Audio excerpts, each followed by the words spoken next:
I have been thinking about this ship we modified. If you watched the oh my god, the long form video, which you probably didn't. I don't know if I even said it there, but I like how it looks from the top, but other sides, not so much. And that's because it has this nice sloping shape at the top, which is very smooth, but on other sides it's kinda like flat here, flat, flat. So I'm thinking if we have the sloping shape on every side, like this, and like this, extending further. Basically, we just extend these blocks even further. I think it will look nicer, and that's why I'm going to try to make a ship of my own with these block shapes. Kind of. So basically, I have my super duper efficient weird component, functional component only thingy at the back, and then at the front we have the armor decorational slope that you could also argue maybe it will protect you against some damage from combat, but not really. Plus it will be easy to build it to the size we need, since it's just a general shape, just shorter or longer in some places. And it will be interesting to experiment with just, instead of kind of fighting against the systems in the game and just trying to arrange the blocks into complex shapes that look good together, but are made out of various blocks of all types. I'm interested in seeing if we can make it look good when just using the basic block shapes, just extending them over a large amount of area. Or this is how we are going to make one of these edges in the first place, and then we can cut out the size we need out of it. Stop floating away. Stop. They really should allow us to convert small grid to stations.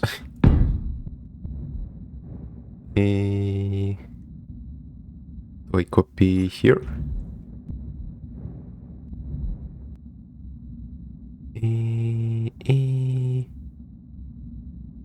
No. Okay, never mind. I think I should copy here.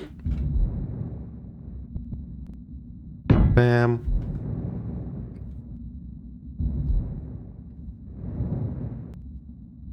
Okay. We do it like this. And then we do it like this, by attaching these to each other. And then we can do it like this and cut off the parts that we actually need. Whoop. And whoop. There we go. Ta-da! Wait, no, not ta-da. Not just yet.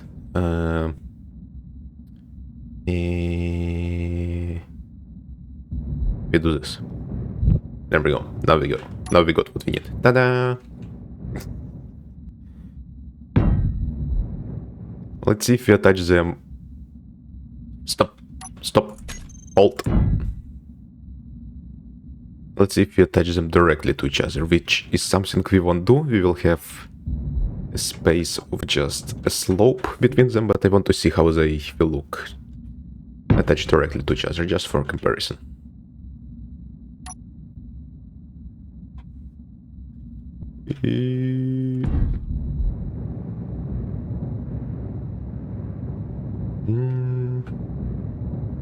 That's pretty cool.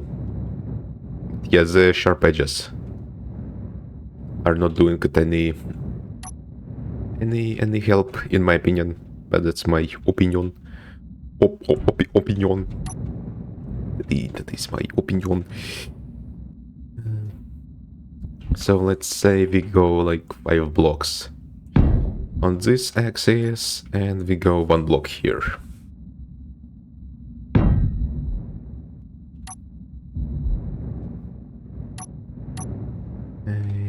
Let's replicate.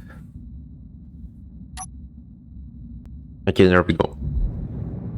Did this, and then just flipped it around and pasted it on top of itself. How are we looking?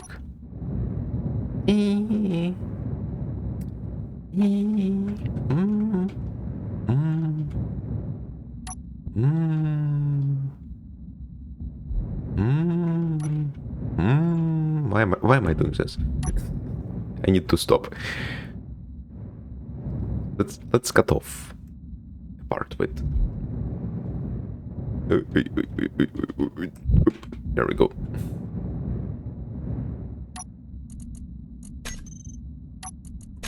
It's floating away.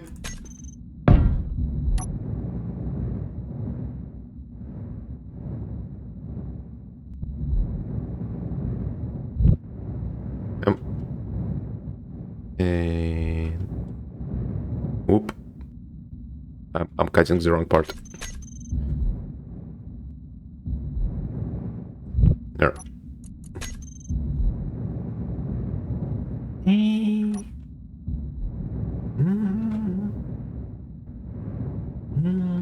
There's something disproportional about this. I must understand what makes this work, at least from the top side.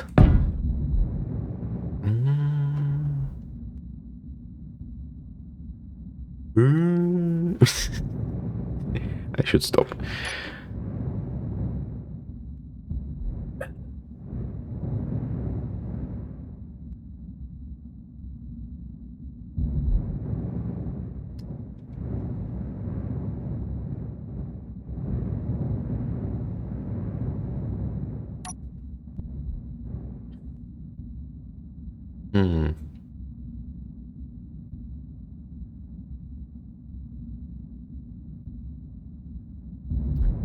No, I do like this more.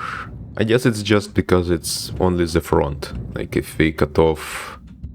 If we cut off all the blocks from this one beyond this point, it will look a bit strange as well, I'm guessing.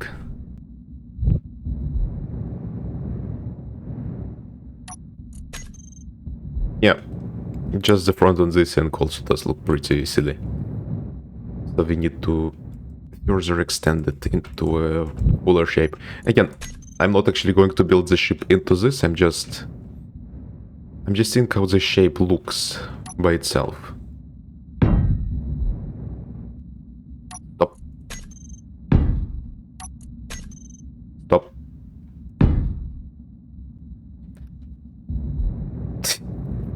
Yes, we are pretty much just remaking the crate from the original Elite. It's a bit more chunky, but it is what it is. But you can't really blame me because it is a simple shape.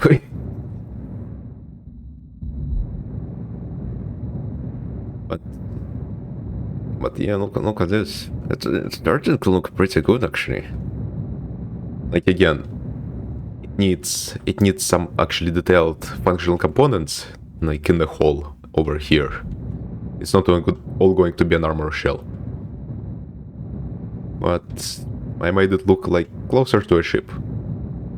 Pretty much we got the diamond, or rhombus, whatever shape. And then we cut off the back. So it looks good from bottom, top, because it's literally the same. And then from the side, pretty good. And from the front, pretty cool. So we pretty much made it angular from all degrees. Oh, I remember the time when we didn't have these types of blocks in Space Engineers. Like for a long time we only had these ones. And then these ones. I guess you can still make a pretty decent shape out of these ones, but these ones make possible an entirely new range of shapes.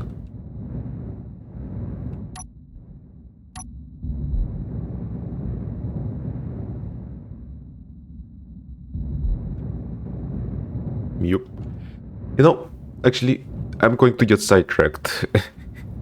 Other than the whole weird monetization business in Elite recently, just the ship design, it's starting to look very like generic in terms of how they designed it. There's a lot of stuff on the ships. I liked the remakes of the original ships because they kinda looked like weird, simple geometric shapes. I think there's a charm in that, and not just being weird, over-detailed things and stuff. And things.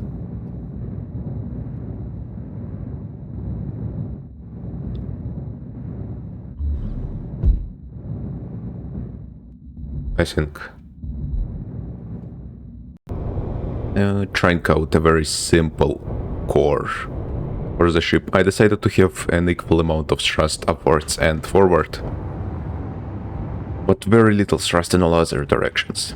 So this ship is mostly for just fun flying around, I guess.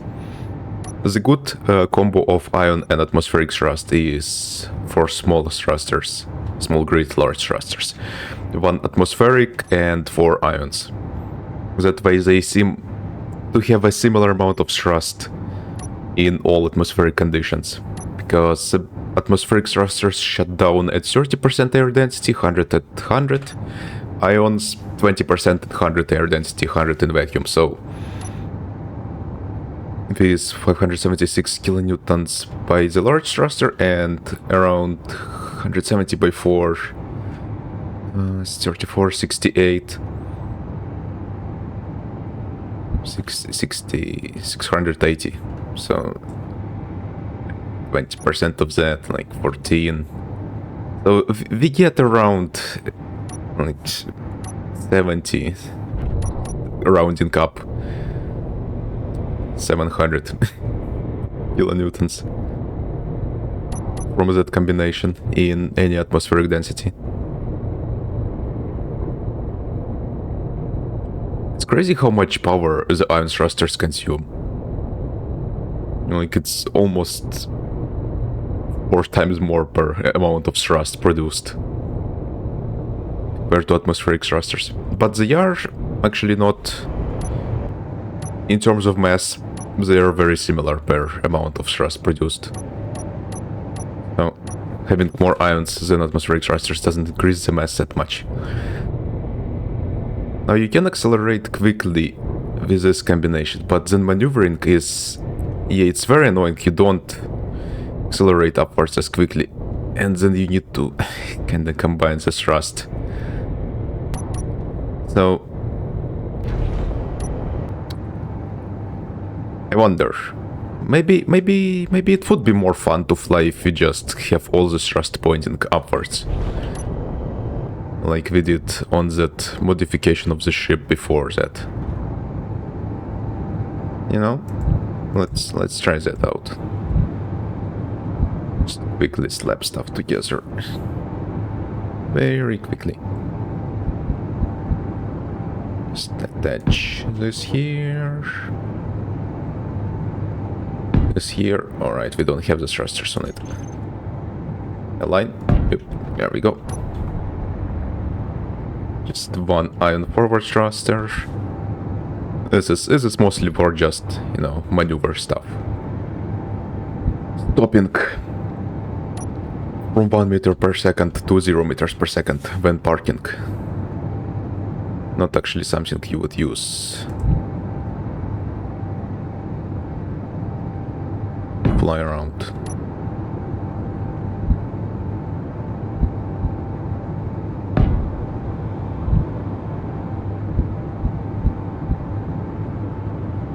Right there. Oh. Wait, what? Huh? Why did it not place here? There. Same amount of thrust, just realigned into a different combination. Let's blueprint it. Okay. Yep.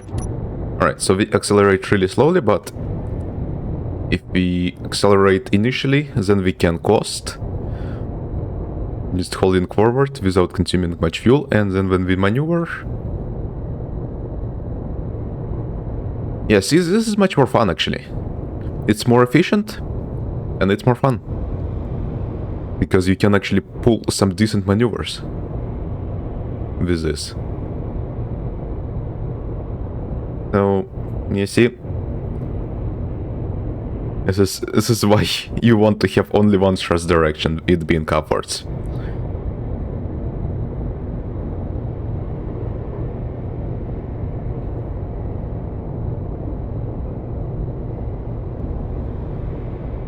And I am guessing, let's just disable symmetry. We are at 28 tons right now, so if we remove this, this, and this, there, have the upward thrust. We drop down to 18 tons. Again, we're without armor, so... But we lost like 30% of the weight while halving our thrust. So the performance is lower. Oh, we do roll a lot quicker now, so we could even remove some gyroscopes with this. And we lose another ton. So as you can see, we just pretty much halved the cost and fuel consumption while our performance was not really impacted that much. Again, there's a limit to where you can push that, because you still want to have enough of a ratio to carry all the cargo and stuff you need. So it does affect the effective cargo capacity. And this thrust surplus.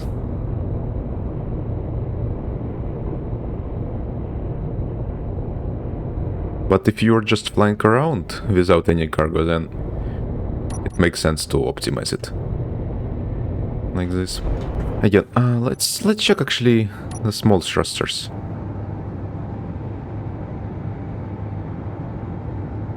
These ones are less efficient per mass and per amount of power consumed.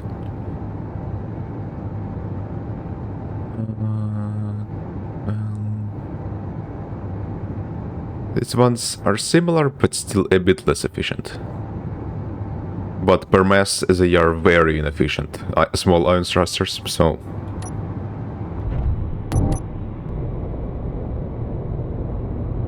This is the minimum efficient setup.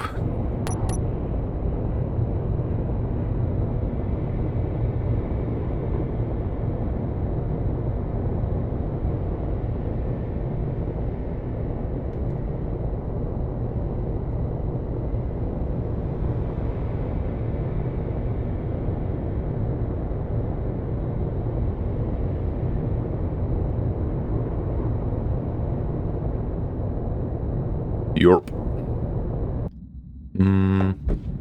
I did a weird thingy here. It looks very alien.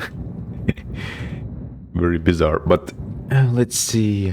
What's the big difference? The success here was the amount of exposed stuff in the back, I think. Actually, I want to compare it to the original Shippy. This... It's backwards. Yes, a big part of the success here, in my opinion, was this exposed stuff in the back, because this one kinda just lacks character, in my opinion, but this just, oh my goodness, very nice. Also, of course, the colors help, because if you just paint this into a flat... Yeah. Now we can compare it closer.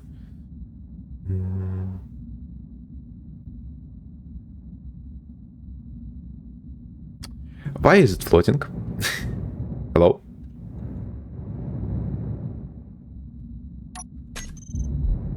Wait, what?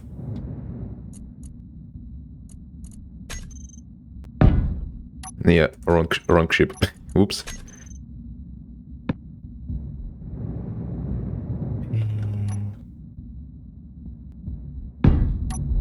Also, I'm trying to use the cockpit, the other one. The default one. The first one, I think. That wasn't the game.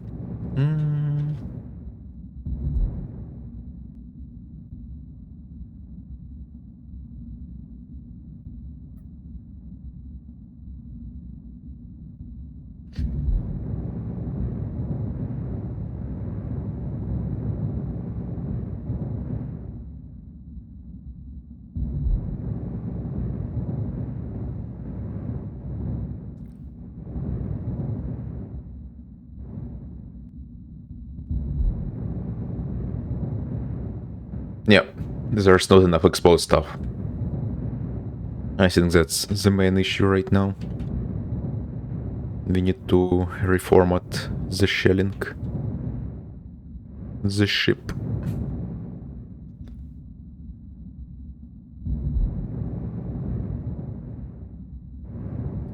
How does the core on that one look again?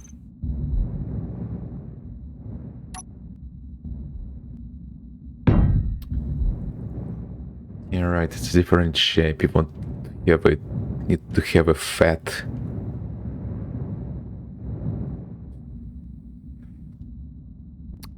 A fat ass. Pretty much. And not be a stick. If you want to have armor at the front, then, well...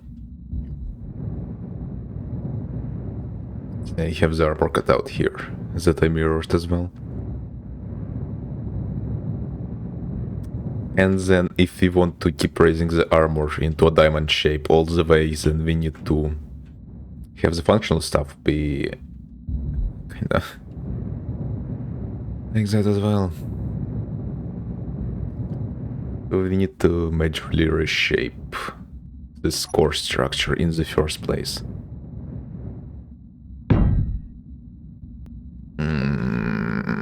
I think I made it too small this time. The shell. This is a lot more difficult than I imagined it to be, as it always is with stuff like this.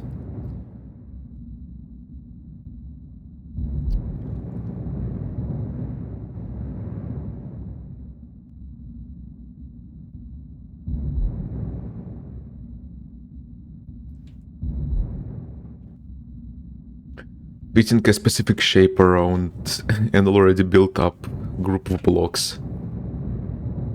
A specific shape, not just random components, like I did with the CHI stuff, where I just built functional stuff and then on top have a bunch of random stuff.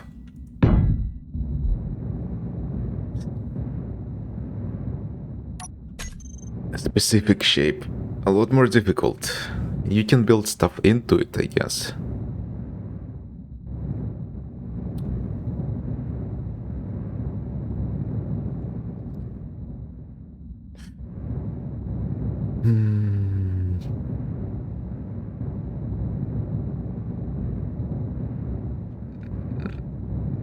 Kinda goes against my approach, but I honestly might just make a general shape and try to fit stuff into it, like I did with the shipper fit.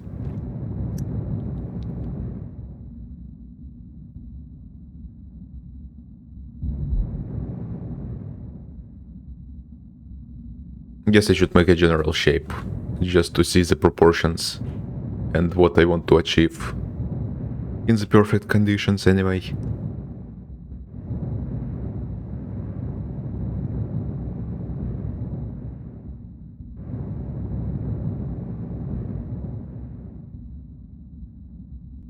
Well, I think a good shape from the top is this one. Kinda have just approximate. 3 blocks, and 3 blocks, 3 blocks, 3 blocks, 3 blocks. So the back slope is half as long as the front one, similar to the one that this one has. From the back I'm not really sure about the shape yet.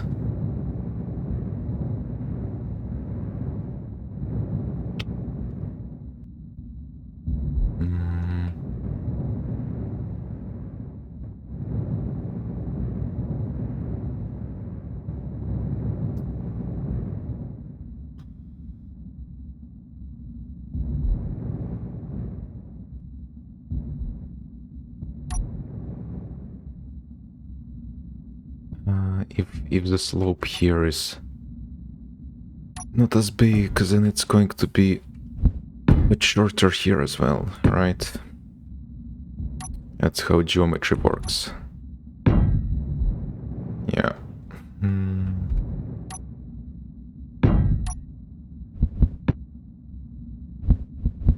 So let's just check this out.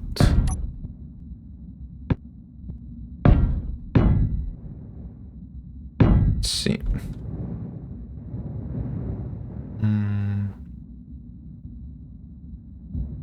Doesn't look that bad.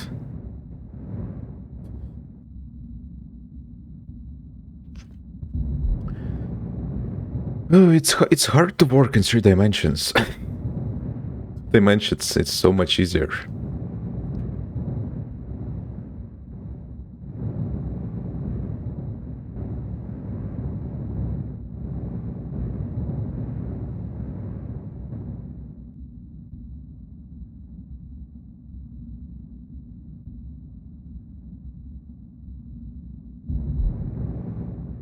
And directly attaching this stuff, I wonder how it will look, like we did before.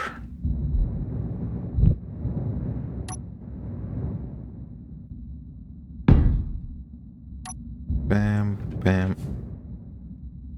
Damn it. Messed it up.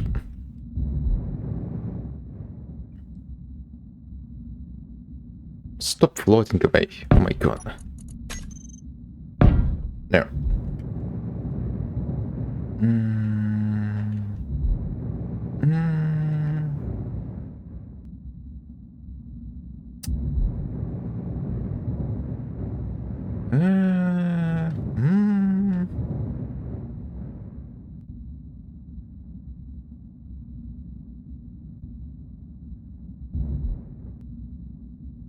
Right, what's going on here?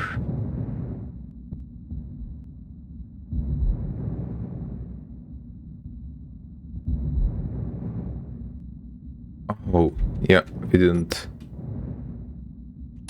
I see. I see it now. We got it. This part was not connected.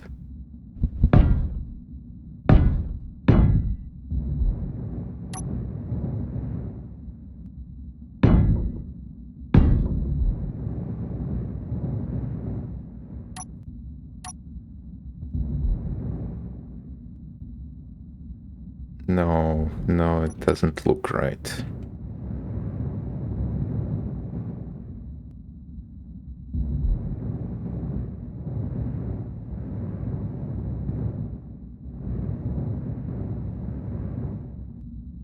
Perhaps this is the right approach.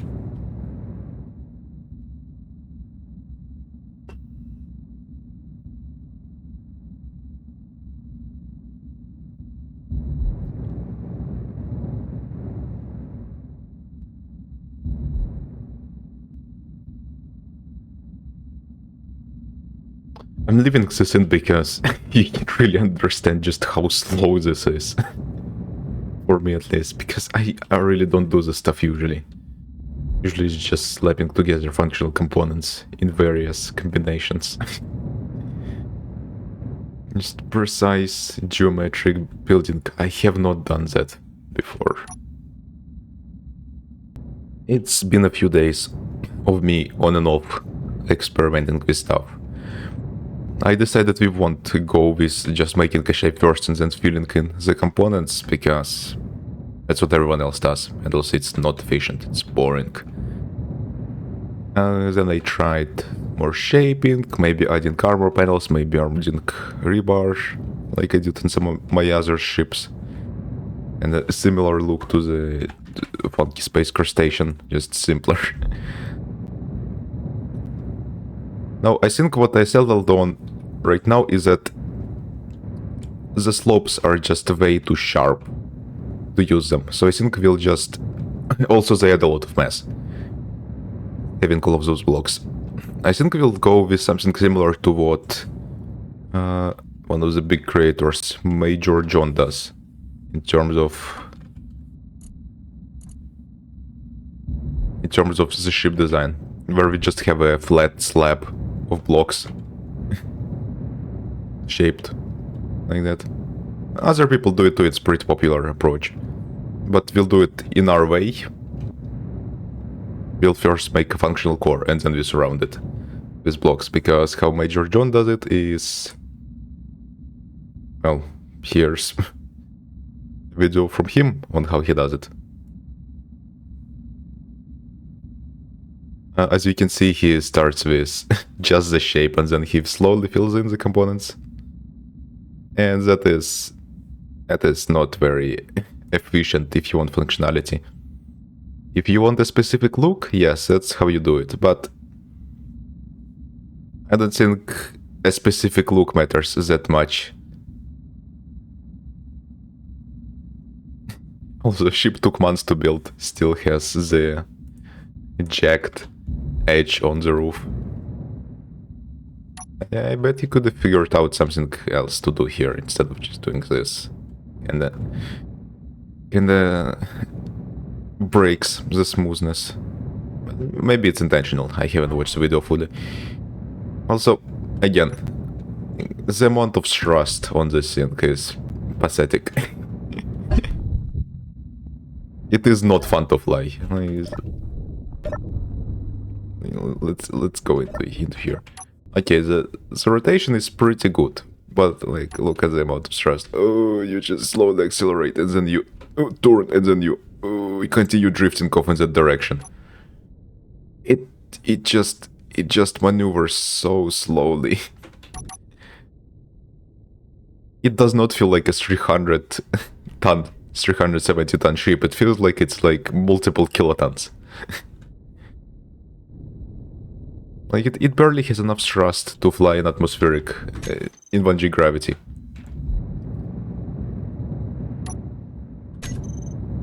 Anyway, let's remake the core. I also have been thinking about how we should do the amount of thrust.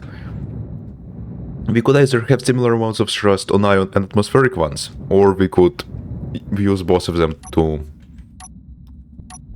build as many of them to max out the generator, the reactor. And I think maxing out the reactor is a better option, because then you can switch off the ion thrusters in high atmospheric density, or just in any atmospheric density, because atmospheric thrusters have a much higher power to thrust efficiency, like almost 4 times pretty much.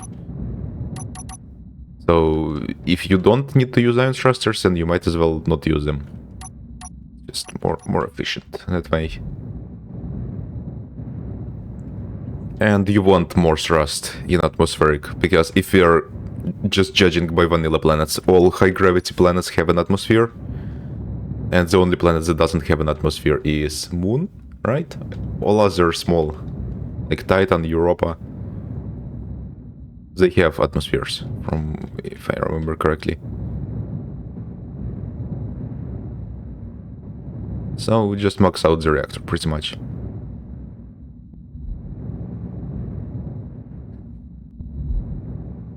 Something always didn't make sense to me about large grid ion thrusters, and I just ran the calculations and they are a literal scam. Like, these per thruster components with the ratio, if we keep the ratio going, like for smaller ones it's 14.4 kilonewtons per one thruster component, but for the large one we had 960 thruster components, but force is only 432 meganewtons. In the calculator it should be like 3 times that, right? I'm looking here.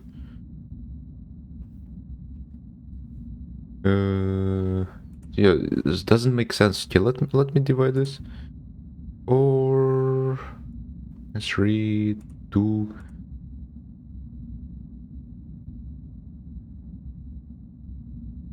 Yeah, it's only 4.5 kilonewtons per thrust component. Like, you can clearly see it on these thrusters here. 340 kilonewtons, 80 thruster components. On the small grid, half the force, but like 6 times less components. And that also applies to just mass in general. Like you can see the mass 700 on this one, and then double the power, but the mass goes 6 times higher. So yeah, there's 3 times less mass and component efficient, but I wonder per power. 200 kilowatts. 200 kilowatts per 14 point. Okay, here it seems to be similar, very much so. But for the large grid, let's see. I'm having a stroke. I'm stroking out. Let's see.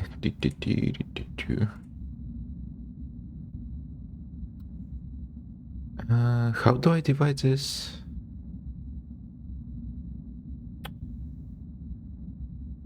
Do I divide consumption by first? Oh my god. It's way too early for this. Wait, so if I divide the electricity per power, so it's... Yeah, it's electricity per power.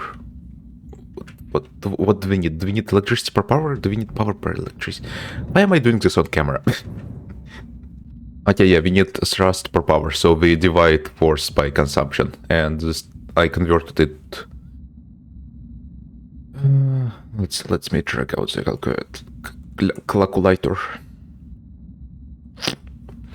Okay, there, converted to megawatts. So we get, I mean, not meganewtons, we get 0.072 meganewtons per megawatt on the small thrusters. And let me pull out the big one. Let's see. We divide 432 by 33.6.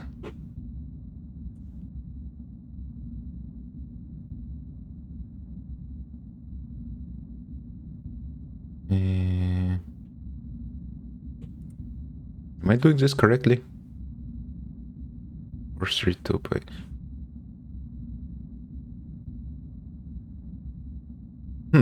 They seem to be... But they seem to be twice as power efficient on the large grid. Well, not twice, but close to it. If this ratio checks out. Yeah, like 80%. More efficient.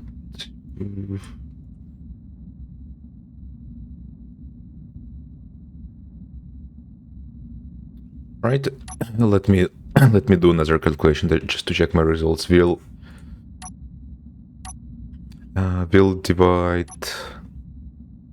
the force 432 divide by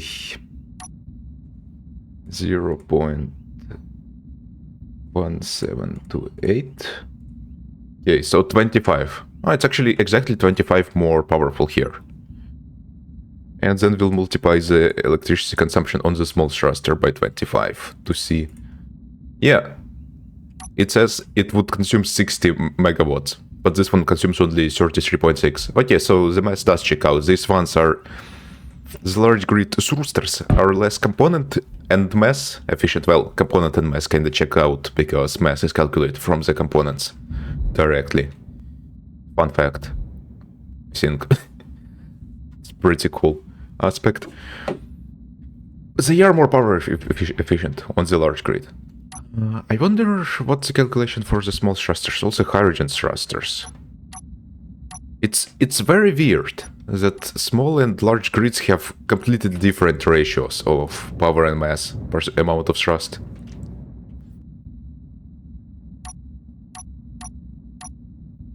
It's very weird. Oh yeah, by the way, look at how mass efficient large hydrogen thrusters are compared to the small grid ones. Like, on large grids, it's actually the reverse. because atmospheric thrusters... Actually, atmospheric thrusters kinda scale power, mass to force linearly, but they do become a lot more power efficient on the large grid. Hydrogen ones, in terms of fuel efficiency, let's see, it increases by like 12 times here fuel consumption, but the force increases by more than 12 times, like 15, I'm guessing. Yeah, so they are a little bit more thrust efficient on the large grid, but the force increases by like 15 times, but the mass only increases by 6, around that, between 5 and 6 times. Like, the efficiency is crazy. So you really want to be using hydrogen thrust on the large grid, while ions become very, very, very heavy and expensive on the large grid, so you really would not want to be using them on the large grid, unless you have literally just resources falling out of your pockets. They do become more power efficient, so that's nice at least. But they are still very power inefficient compared to the atmospheric thrusters. Let's see...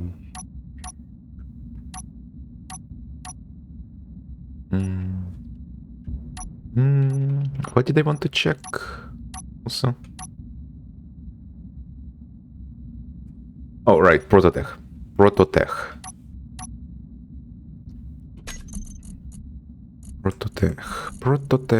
they have thrusters of their own. They're extremely expensive, and I think, like, you can't manufacture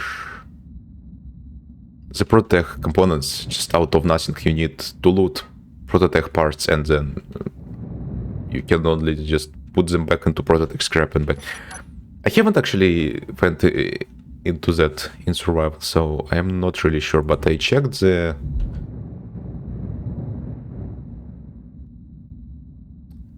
Unless you get a little bit of Prototech scrap somehow by refining stuff in the Prototech refinery, then yes, it wouldn't be renewable. By the way, fusion reactor from Prototech is just insane. Insanely overpowered. the fuel power efficiency, like, you don't need uranium, you get insane output. It's less heavy compared to the nuclear reactors. It is crazy, just it's straight up better.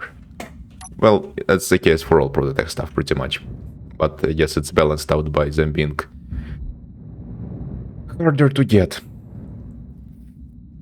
Jump drive, that's pretty good.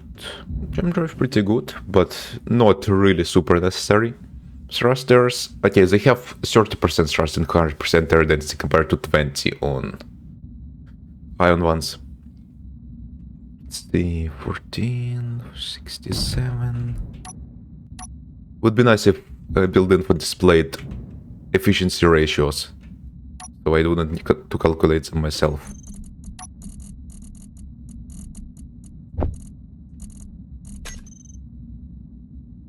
Let's see.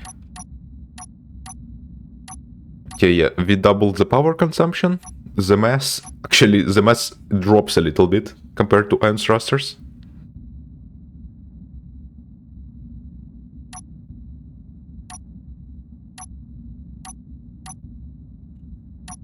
Mass drops, power consumption doubles, but the thrust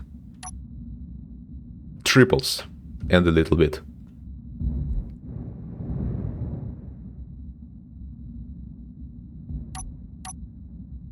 Yeah, pretty good. It's pretty good.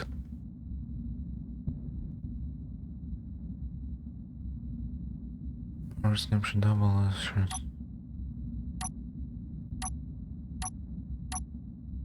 Huh. Yeah.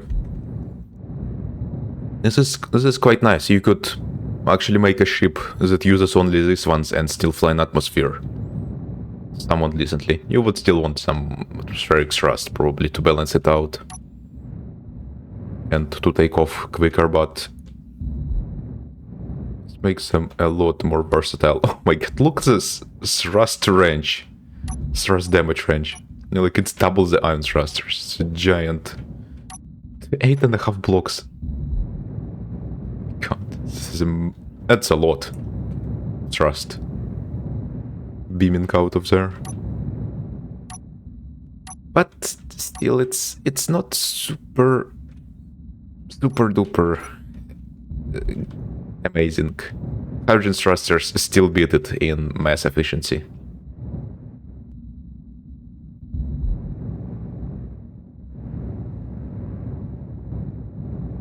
And it's like, where do you need just constant output? If you need constant output,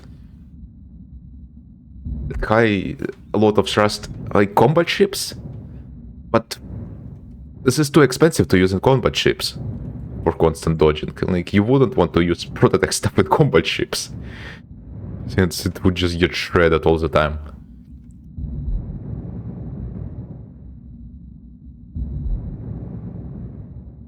Right? Or am I mistaken? How do you get Prototech stuff? Like, is encounters the only way to acquire stuff, or can you somehow what if I throw rocks in the Protech refinery? Are you going to give me Protech scrap? Can't believe I haven't tried it out yet. Okay, no.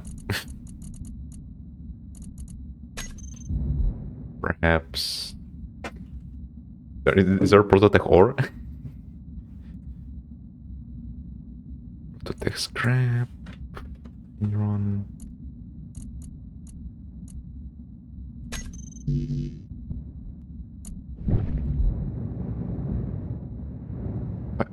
There's not many conveyor ports here. Yeah, it's just iron. I don't know, platinum maybe?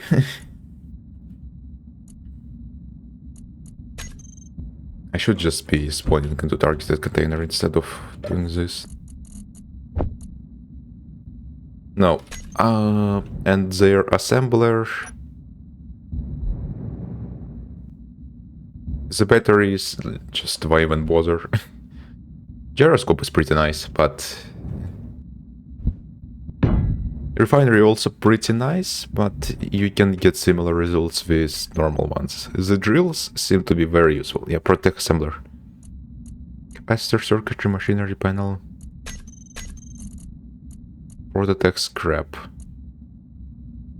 Panels you can produce. Magnesium was just crazy.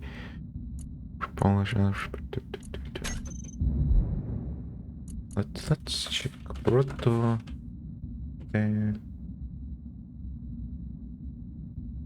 Hello? Why can I not type? What's happening? Proto. What? Huh? What is happening? Hello? Oh, because I'm typing in the mouth field. Okay, I'm actually just going stupid at a very rapid pace. Yeah. Okay, I'm searching it up. Okay, checking the wiki explains some stuff. Protech frames cannot be assembled at all.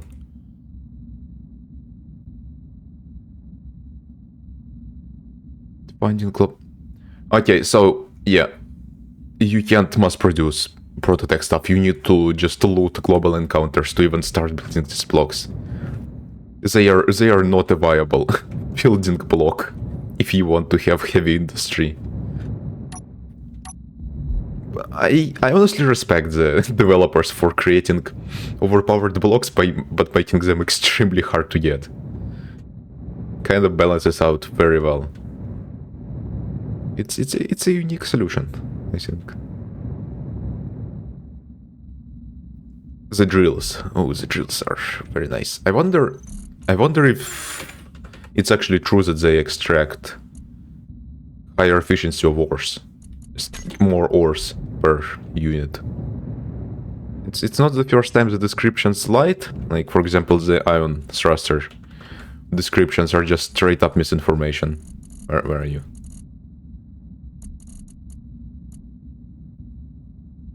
Function best in space. Oh!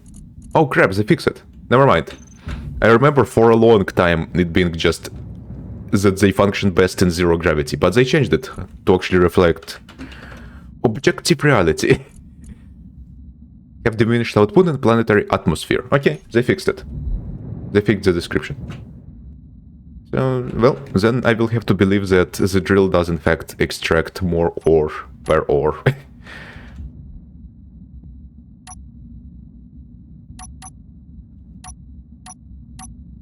The refinery does have a higher, yeah, 200% efficiency, but you can also get 200% efficiency on a normal refinery with just full yield module setup. So it's not exactly exclusive. So the only thing you really get is higher, I guess, mass efficiency and power efficiency from these funds, but they consume so little power compared to the propulsion systems on a ship, like all the refining and stuff, that you can just build a big array of normal refineries with yield modules. Totally fine.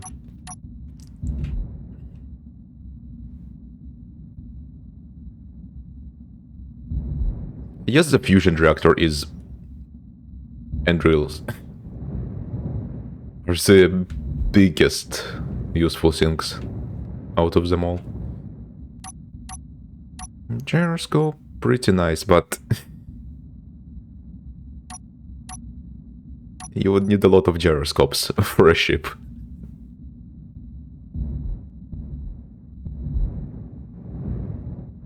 Efficiency 100% ignores world setting. Huh.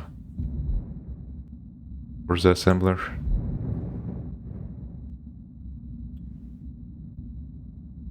Jump drive. I just realized I know the stats, but you probably maybe don't if you don't play with build info.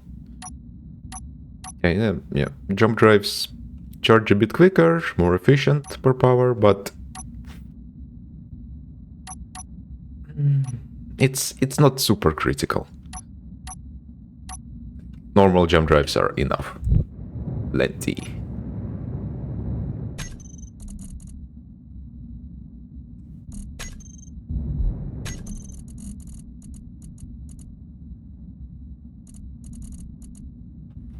Okay, what was I doing? Yes, I was building stuff.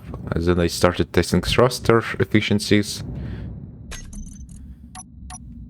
What's the tank volume on the NMAS? Okay, large grid, only 8 tons per one tank, and if I am not mistaken, 15 megaliters, it can power 4 large hydrogen thrusters for 15 minutes, or one of them for an hour. Something around like that, if they haven't changed it, and if my calculations were correct. 4.82 kiloliters calculator, to the help. 15 megaliters divided by 4.8. Yeah, 3000 seconds. So it's more like 50 minutes per thruster per tank. Per large. It's useful to know this stuff. 500 kiloliters for the small tank. Oh yeah, you can really see how less efficient in terms of mass they are on the small grid. Look, like 5 times less mass, but 30 times less capacity.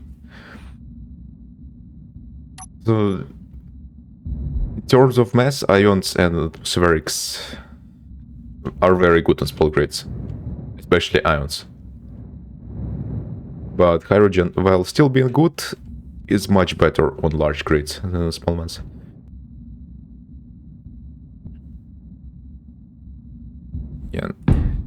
will produce less rust. It weighs a lot more. Yeah. Let's see. 500 kiloliters by 385. 0.6. 1300 seconds. Huh. So a single thruster here will drain the tank in like 20 minutes.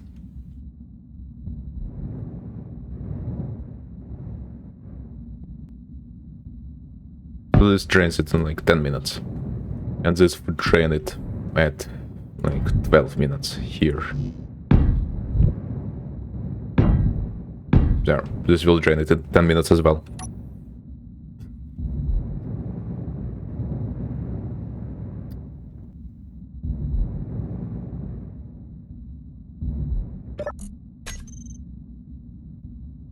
Dry mass 4 tons, and this one dry mass 40 tons. But the amount of thrust they produce for 10 minutes is, for this one, it would be around 1 meganewton, rounding up. And for this one, it would be like 45, 46 meganewtons.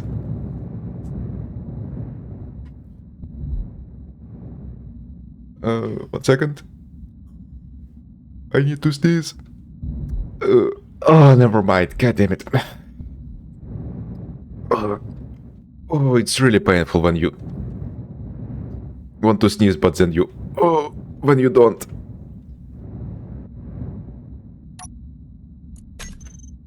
You know the feeling, probably.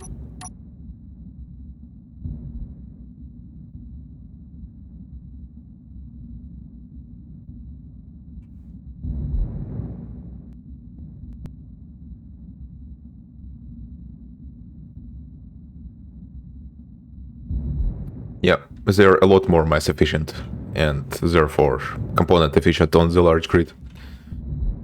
Anyway, yeah, for 10 times the mass, this produces like 40 times, 50 times the thrust as this setup for the same amount of time, as the amount of time being 10 minutes.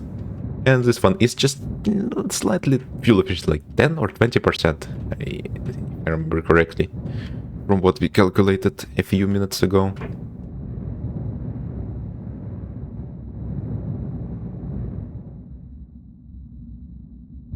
Actually, I wonder how this compares in terms of mass to atmospherics or even ions.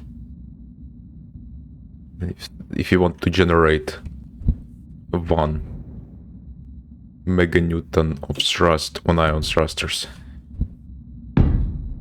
for that we'll need like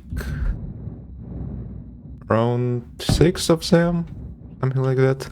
And that it all be can powered pretty much by a single large reactor here. And we get a mass of 8 tons. But it can be powered for hours, depending on the amount of fuel you have in the reactor.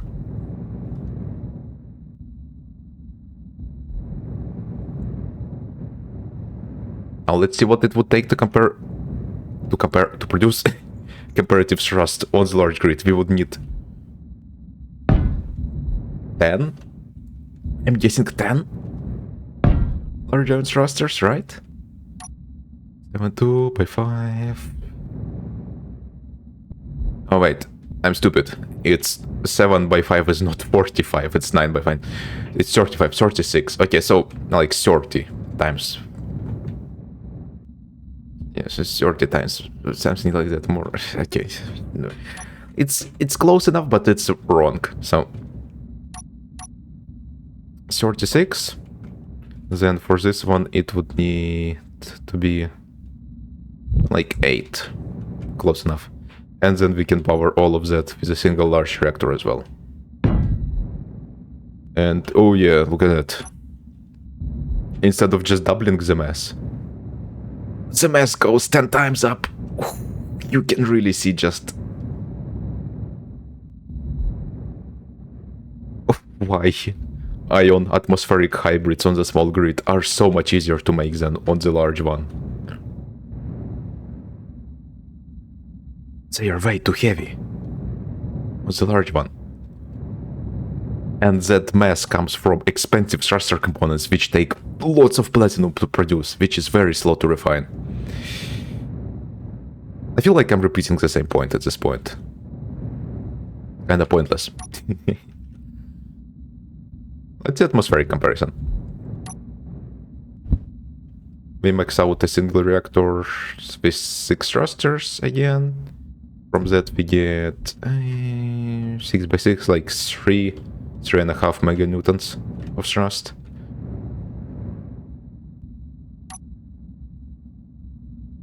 Yep.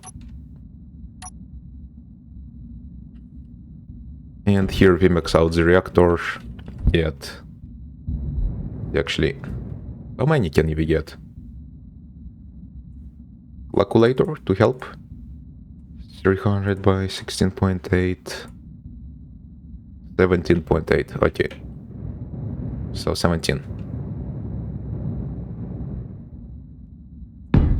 And we multiply 17 by the force.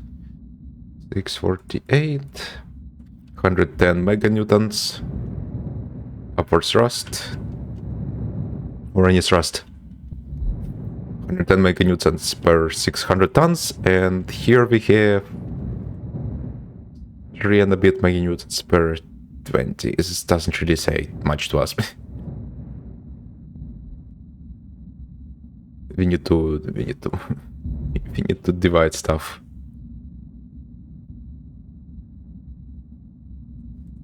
We divide, let's see, 21 tons by 3 by 3 points. 3 point. I multiply instead of dividing, damn it. I know that the calculator is on camera. If we get like 6 tons per meganewton here, and yeah, as I previously said, it's here we also get like 6 tons per meganewton. So in terms of mass, atmospherics are the same on small and big ones. It's very interesting.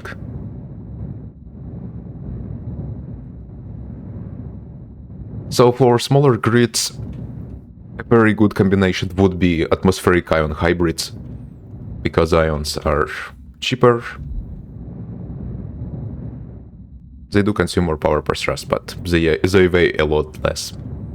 So they don't need to accelerate themselves.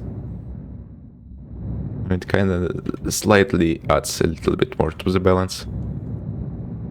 Atmospheric ions for the small grid, and then atmospheric hydrogen, or just hydrogen for the large grid, and ion on the large grid. I really don't see why you would use it.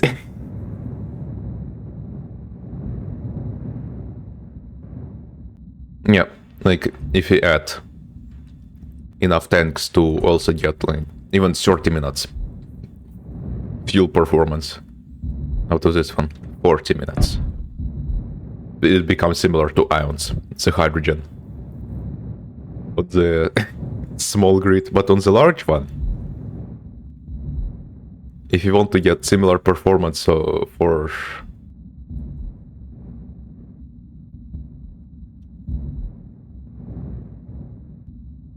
well, let's see how much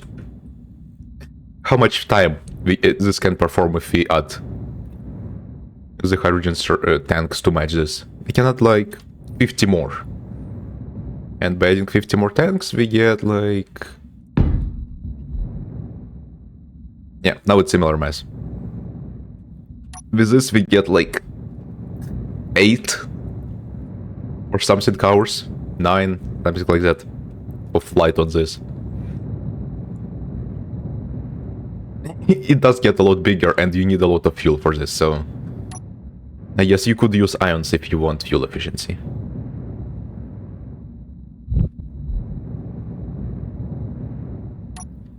Hydrogen kinda useful as if you want to use it as a, like, you know, a booster.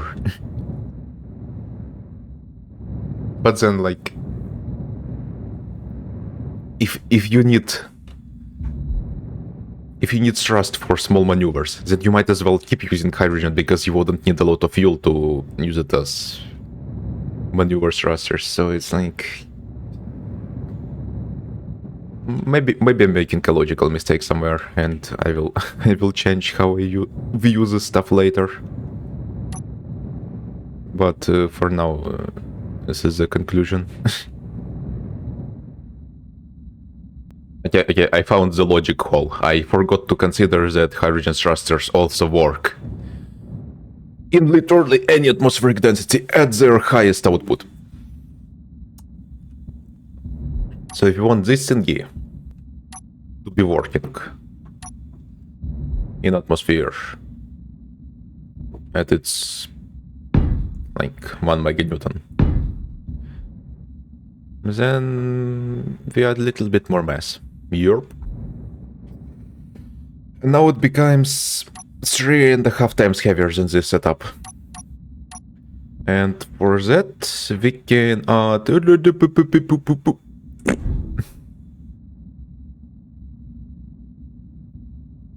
this. And now the sink will have enough fuel for an hour and a bit of flight.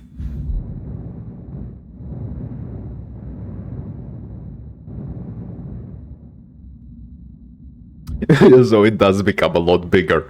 It is massive. And very explosive.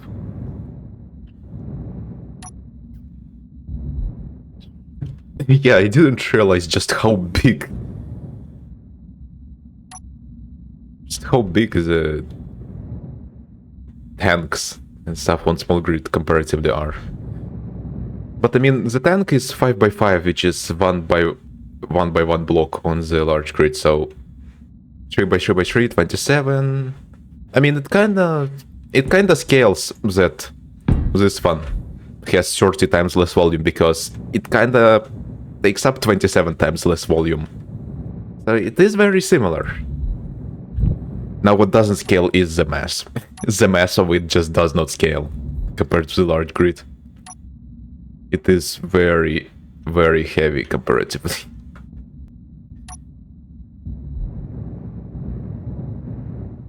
Usually it's weird how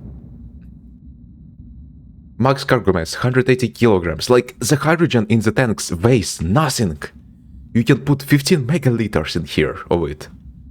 In, I'm guessing, gas form. And it's only 180 kilograms. I'm pretty sure hydrogen is not that light. It still has some mass. Not that little, so it's kinda... If hydrogen had mass, proper mass, it would make other thrust forms a lot more effective comparatively. I remember the days when tanks had like 3 times less capacity of hydrogen. They made it very powerful.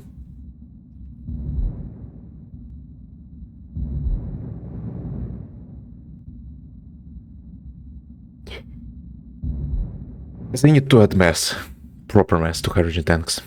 Actually, let's see. Let me search stuff up. Let's see. Hydrogen mass. It really depends what pressure we are looking at here. I guess we would compress it down to volume.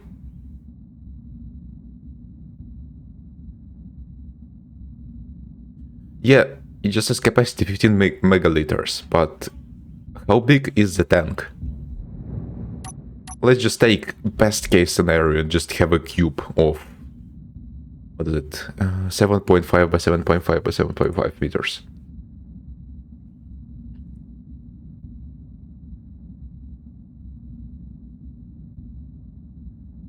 Yeah, 4:1. Actually, that's... Yeah, the cargo containers are just directly in terms of volume.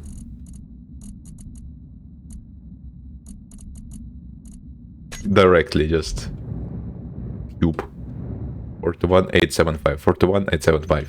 So, you know, fun fact for you. Again, it's very optimistic because it doesn't account for them being actually less than that in volume because of all the... Because first of all, you need the outer layer, and then there's indents on it, so it's not a perfect cube of 7.5 meters cubed. It would be much less than that. Like 6, let's say. And 6 by 6 by 6 is 216, which is like 2 times less, pretty much. So this, like, ideally, this would have half the volume instead of it. Anyway, what was it? What were... Well, I guess this is why this is going to be a longer video, and then we'll make a shorter one, like I did with the ship modification.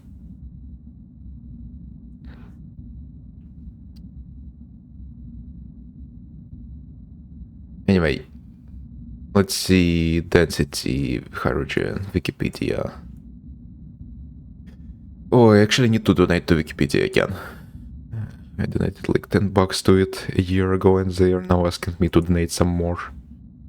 I mean, I should actually get a subscription to it, like $3 per month or something, whatever they are asking for. Wikipedia is very useful.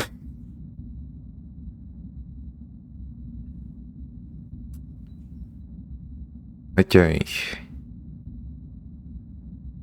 I have slightly some physics knowledge. I was horrible at chemistry in school. I have no idea how that works, but mathematics and physics, somewhat decent.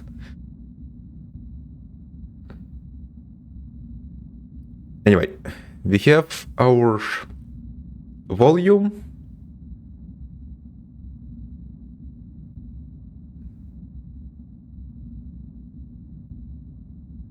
And we have our... Yeah, it...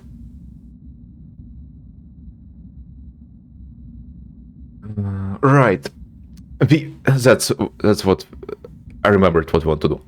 We have the actual volume of the space, and then we have the volume of the stuff that it says here. 15 megaliters. And without any compression, a cube of that size... Again, this is not a cube, this is a cylinder, but we are getting a very ideal case. Actual compression value would be much higher. 42000 for 420,000 liters, I'm guessing, yeah. Right? Am I doing this calculation correct? Yeah. And then we get 15 megaliters here. Okay, so the compression would be like... In a very, very ideal case, it would be like 30 times. So 30 times. Yeah. And I'm guessing it's liters of gas? Hydrogen gas? Or is it...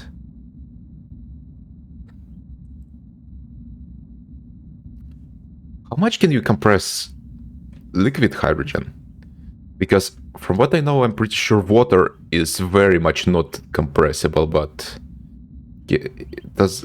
I mean, you can compress everything a little bit, but like it's very hard to compress water.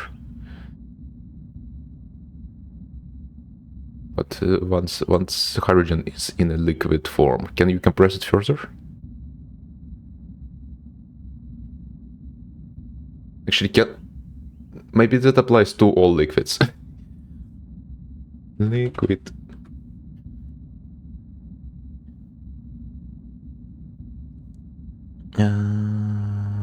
Let's see. Liquids are nearly incompressible, maintaining their volume. The density of liquids is usually closer to the solid and much higher. Okay, so liquids are incompressible. Okay. So I am guessing, since this is compressed into a volume, that we are talking about hydrogen gas. And let's just assume, there's a lot of assumptions going on here. Let's just assume when it's Density at STP, standard temperature and pressure.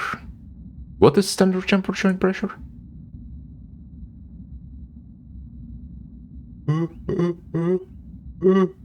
Damn it, another failed sneeze. Very annoying. If not stated, some room environment conditions are supposed close to 1 atmospheric pressure, 25 C, and 0% humidity, right? Okay, so it's very, very subjective. Yeah, because in a vacuum, with no pressure, it would just expand infinitely and have an infinitely low density, I am guessing.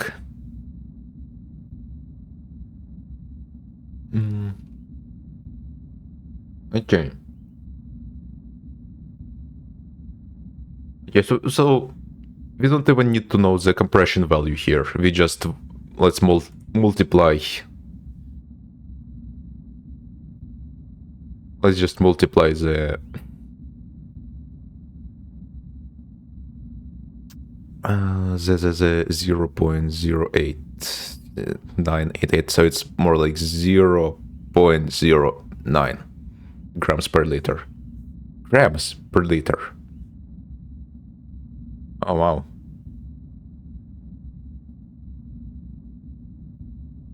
So for that,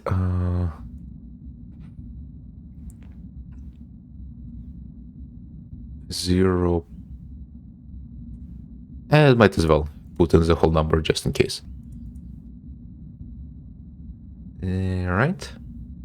Grams per liter. If you want to get kilograms per liter, then we divide it by another 1000, right? And then we multiply it by 15 megaliters. Right?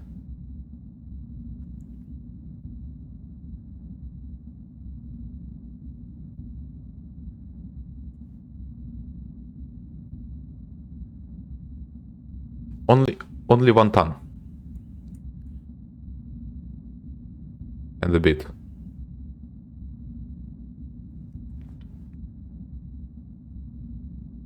Okay, what if we... It's still like 6 times more than the mass in the tank already. Now, the question is, how would you, with a ton of propellant, how much do you need to accelerate it to propel the grid at such amount of thrust? Like, you would accelerate to insane speeds. It's very, very unrealistic.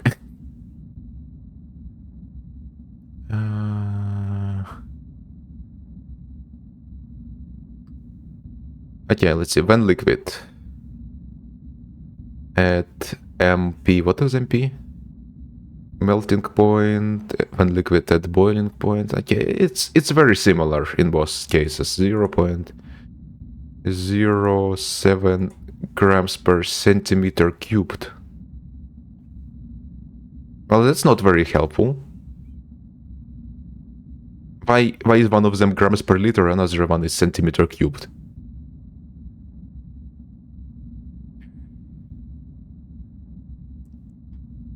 Okay, how do I convert it? Centimeter cube into a liter is...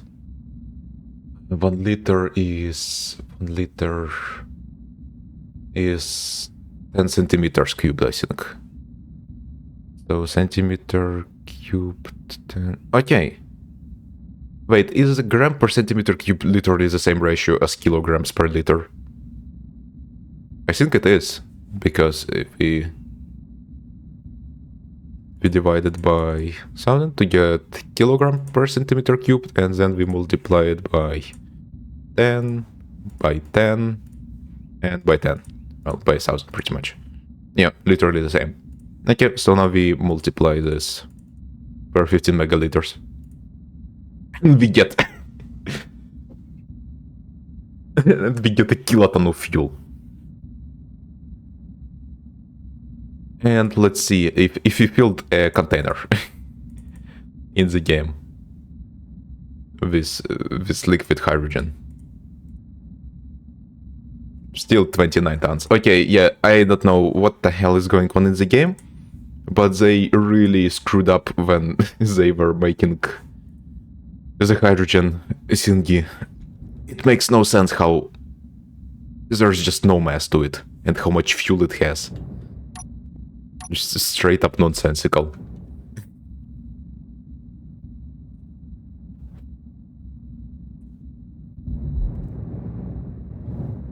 It would be really funny to calculate like the specific impulse or whatever it is, fuel efficiency of the hydrogen thrusters.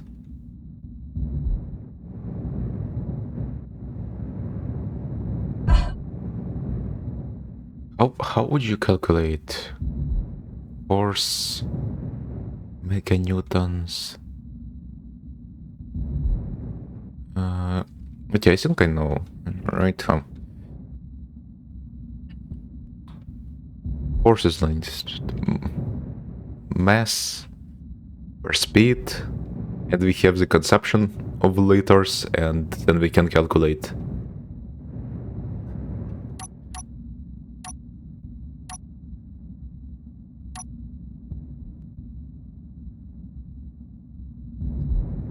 Yeah, 180 kilograms cargo mass.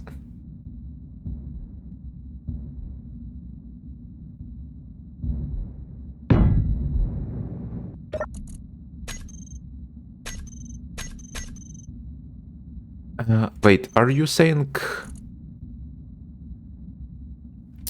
Wait... Does it just not weigh anything at all? Is the max cargo mass it's talking about is how many hydrogen bottles you can put into it?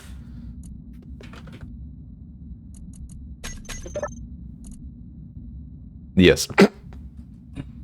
Literally, the fuel is literally weightless in here. Okay, so, yeah, they just did not calculate it.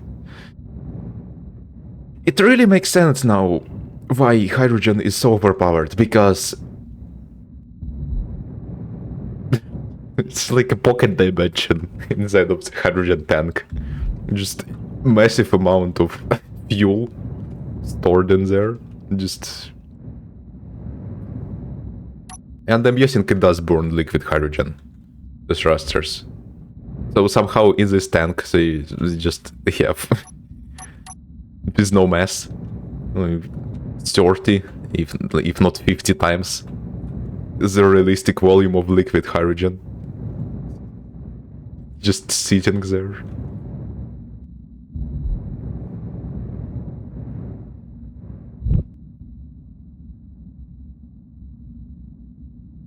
Like, yeah, with the calculation we did for the container, it would only be like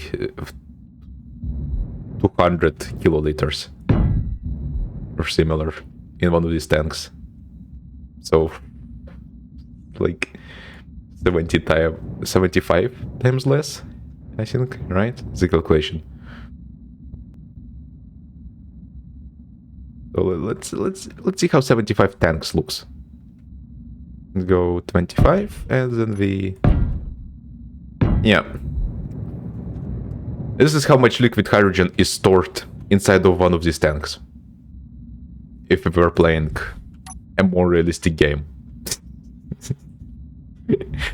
Literal pocket dimension.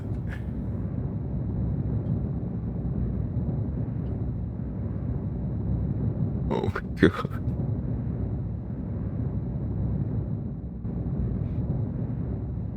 I'm not even mentioning that...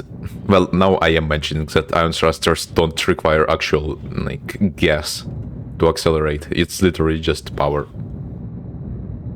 Ooh, mystery. And, you know, I already talked about that in previous videos, but thruster power consumption scales directly with their effectiveness. So if you have lower atmospheric density, you get half the thrust. Okay, let's 100% atmospheric density. You get 100% the output for 100% power consumption. 50% density, you get 50% the output for 50% power consumption. Realistically, you would still consume the same amount of power literally in every atmospheric condition, just there would be less air to accelerate, so you would get a lot less effective thrust. So, like, literally all the thrust systems are messed up beyond recognition to how they should actually work. It's insane.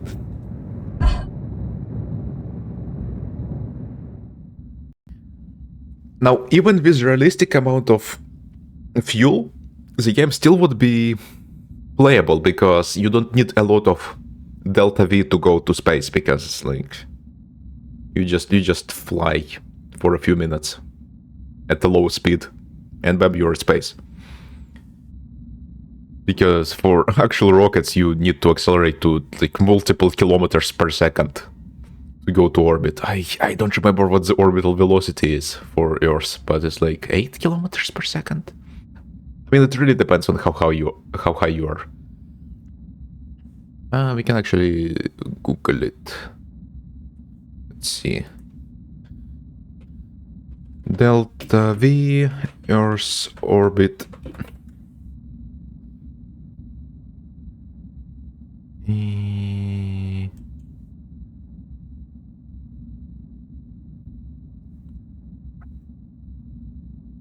Oh, there. Delta V map of solar system.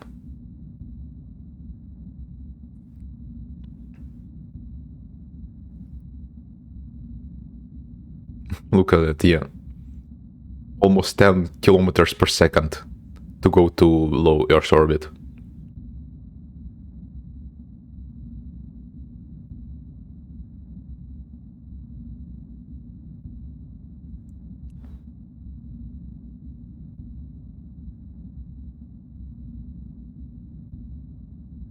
Let's see, empty mass. And stage. Can we see the mass? It's 3 kilotons when fully loaded, but let's see. First stage, empty mass, 100 tons. Full mass, 2 kilotons. So like, there's so much fuel. The entirety of spacecraft is just fuel tanks with a tiny bit of cargo at the top. Okay, so yeah. It really does make sense why they chose to make the fuel weigh nothing and be very, very dense. Because already, even in space engineers right now, you need a lot of propulsion to get a proper amount of thrust for like combat and stuff.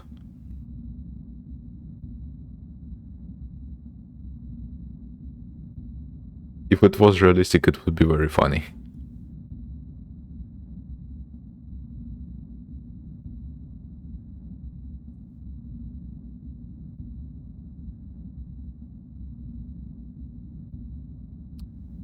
That's crazy.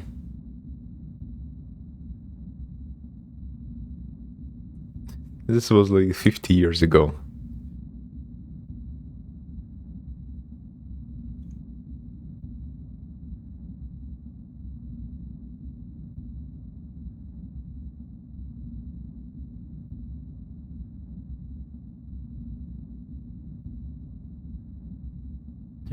Yeah, I think like the Artemis stuff is going to the moon nowadays.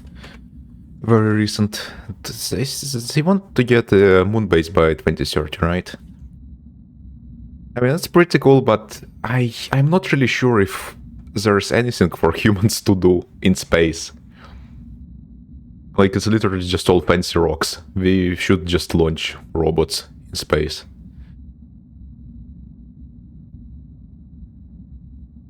Well, I guess it's a better use of resources than bombing other countries, at least. more productive, more interesting.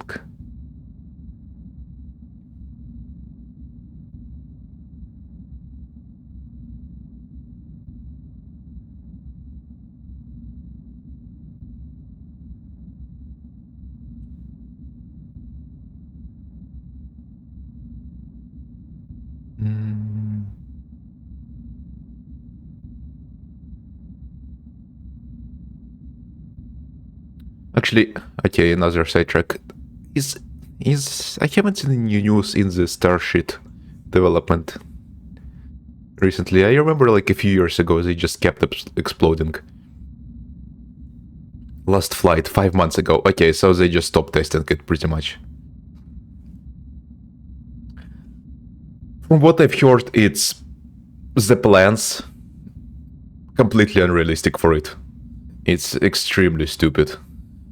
You would need, like, the orbital refueling, you would need 20 launches to just refuel a single upper stage. Just remember how little effective mass you can get to orbit. It's just how little. And especially with hydrogen. Is it hydrogen fueled? What fuel does it use?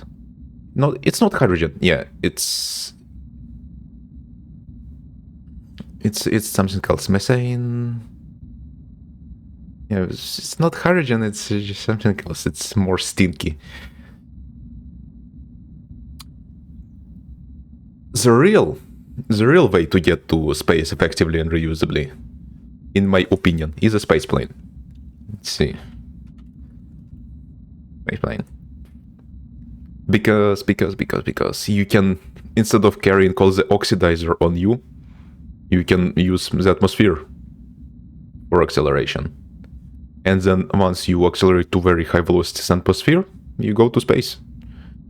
With a little bit, well, not a little bit, still a lot, but less fuel. And then you can descend without burning any fuel. Like the starships, they need to burn fuel to descend.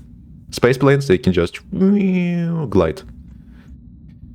And another thing, with vertical rockets, you need to constantly burn fuel to fight against gravity. So it's literally 10 meters per second of acceleration, meters per second squared, whatever the acceleration number is. You just waste every second to fight against gravity. With space planes, you can have much lower amount of thrust than 1G, and then just horizontally accelerate while having the wings support you.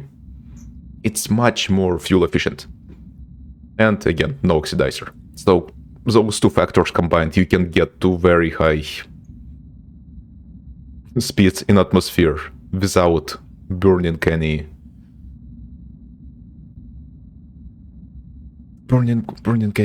oxidizer and stuff.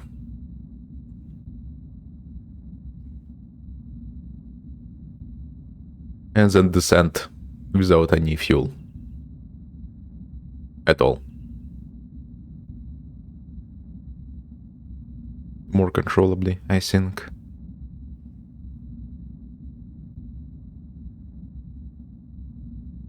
So yet again, like, the whole Starship program is literally just a tool for stealing money from idiot investors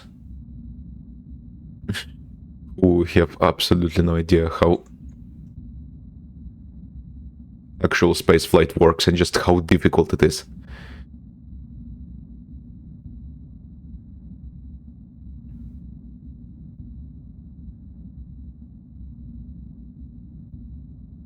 It would be really nice if it actually worked in reality, but it just won't. And in all cases, if the Starship is physically viable, then a spaceplane would be even more physically viable.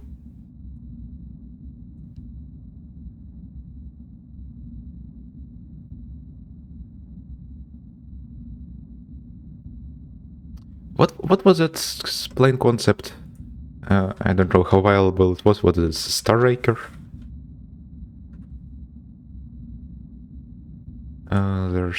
There's no page for it. It was a concept, yeah. Starraker. They didn't even have a picture included. Really? Wikipedia, come on. I mean, I guess I could edit the Wikipedia page, but no, I'm not doing that just yet.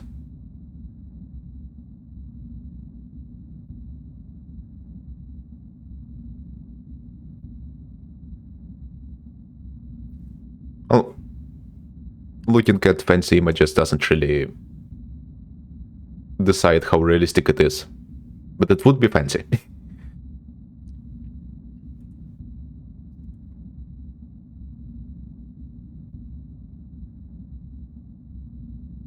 Recent Castillo.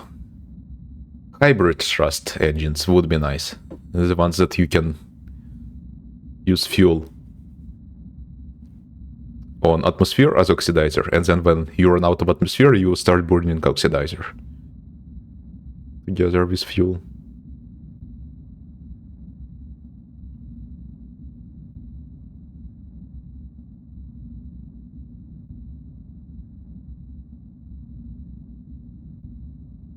Let's see, actually, what are the issues? No air breathing capable of operating orbital speed within the atmosphere. The hydrogen fuel scramjet seem to have a top speed about Mach 17, and Mach 17 is 300 meters per second base, so 5 kilometers per second. You can still get to a pretty high velocity. Oh, another thing. Atmospheric drag. You can fly on the atmospheric engines above most of the atmosphere, the densest parts, and then you can engage the space rocket engines, and you won't have to fight against that much drag. And I think they should have higher efficiency at lower atmospheric densities if they are optimized for space. I think it would make sense on the surface. Maybe it actually all works completely different.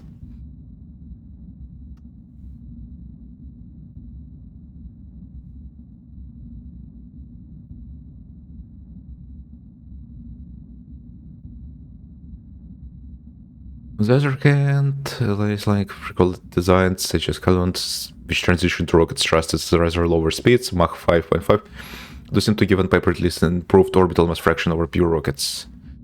Even multi-stage rockets sufficiently to hold out the possibility of full realizability with better payload fraction.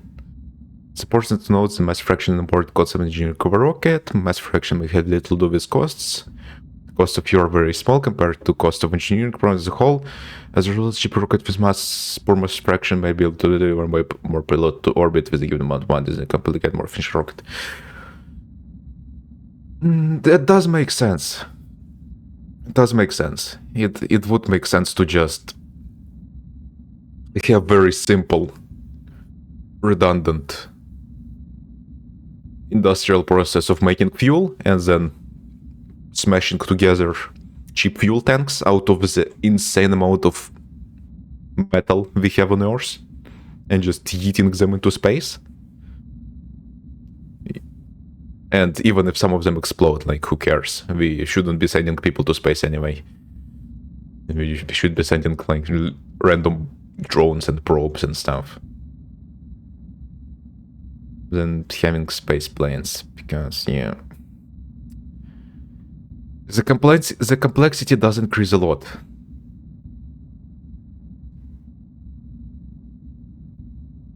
And the problem is you need to have such insane performance to go to space that, like, most materials just get fried and become very unusable very quickly. Like, even jet fighters already don't have very high economic efficiency for how often you need to change the engines and those other components on them. And they go like only Mach 1, Mach 2. You're to get to Earth's orbit, you're going like Mach 30. and a lot of stuff is not linear. A lot of stuff is quadratic in terms of how, like, atmospheric drag and stuff.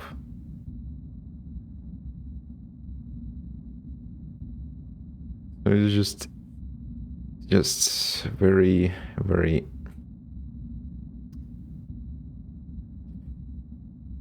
very, very, very, very, very, very, very difficult to engineer anything that will work reliably and be reusable. And, like, why make stuff reusable if after every launch you would still need to inspect, like, every component and change a lot of parts? You might as well just make a production line and then just produce stuff over and over and over and over again.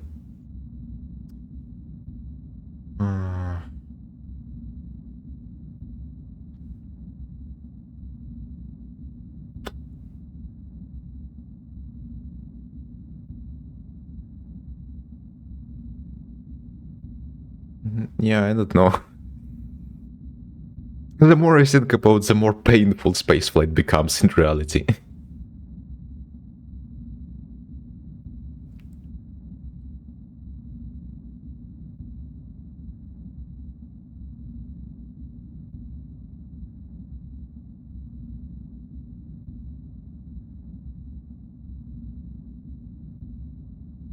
What's this? Comparison growth factors. Stage 2, stage 2 orbit. What?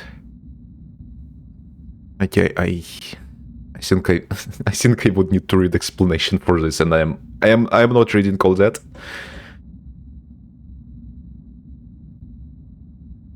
Well, okay, I guess I'm reading all that. Using similar technologies, two-stage to orbit vehicle will also have a better payload to weight ratio than a single stage designed for the same mission. In most cases, very much better payload to weight ratio. Only when the structure factor approaches 0, very little vehicle structure weight does the payload weight of a single stage rocket approach that of a two-stage. Slight miscalculation, a single stage rocket winds up with no payload. To get any at all, technology needs to be stretched to its limits. Squeezing out the last drop of specific impulse and shaving off the last pound costs money and reduced reliability. Yeah.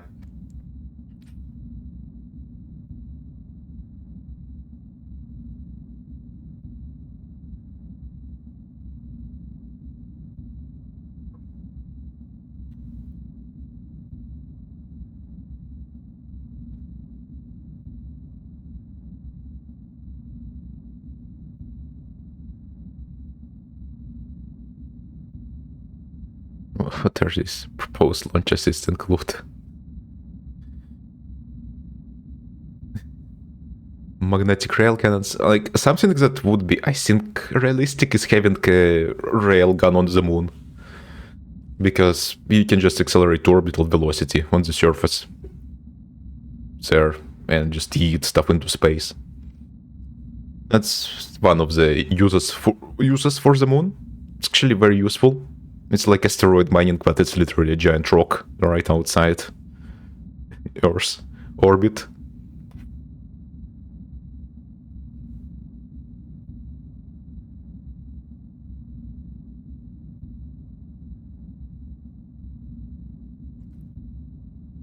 So I think if you want to economically have a big space program with orbital stations and stuff, it would be more efficient than to do stuff from Earth, just to set up a lunar base, and then use a railgun to launch stuff into Earth's orbit from the moon.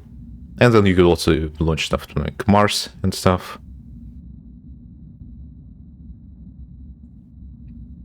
If you want to, for some reason. I'm not sure what useful stuff there is on Mars.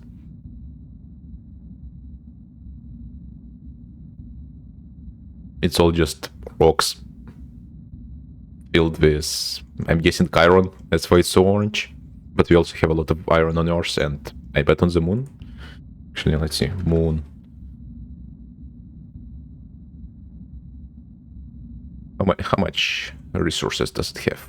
A moon. Physical materials to the physical characteristics, structure.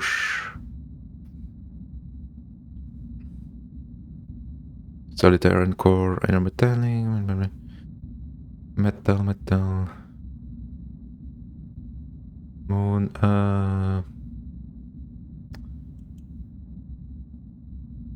moon material distribution.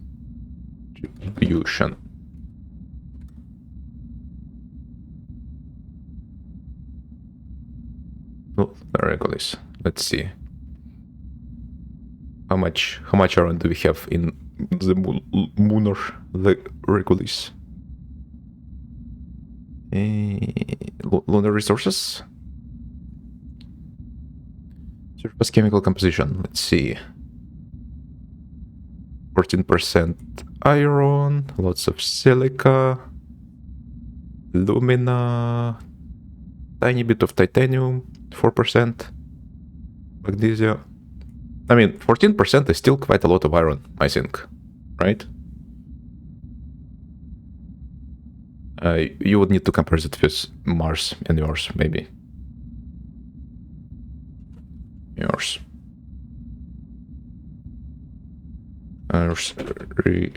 Resources.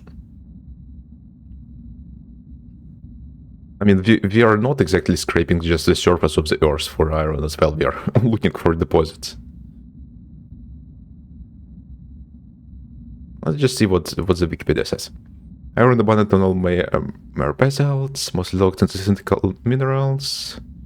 Extraction will be quite energy demanding, but some lunar magnetic anomalies are suspected as being to surviving meteoritic debris from Iron Age. Only further exploration in situ, in place, in situation, on Moon itself, will determine. Hematite, mineral composite of ferric oxide, has been found on the Moon.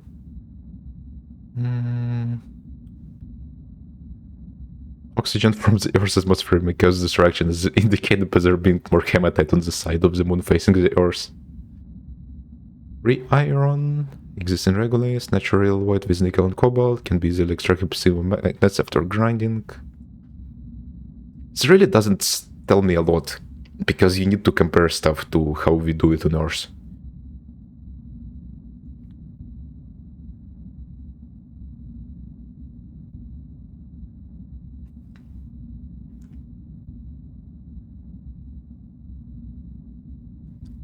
It really depends on if we compare it, like, getting stuff on the Moon, I don't think there's any rare resources there that we can't really get on Earth. What we would actually compare it to is how cheap it is to launch stuff to space from the Moon compared to Earth. Because for resources on Earth, we have a bunch of resources on Earth. But resources in space, launching them from Earth to space, it's expensive. So even if it's a little bit harder to extract stuff on the Moon and process it, then if it's very cheap to launch to space with a railgun, then that you can, I don't know, solar power. Maybe. Instead of refining fuel and burning fuel and a lot of single-use thruster technology.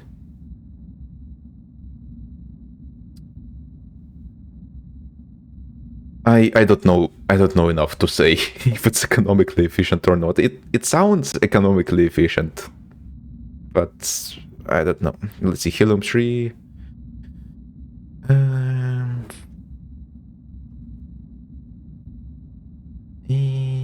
There's a lot more helium-3 on the Moon. Nuclear fusion. Well, we haven't figured out nuclear fusion yet, so maybe when we figure that out, then we can see if we need helium-3 from the Moon.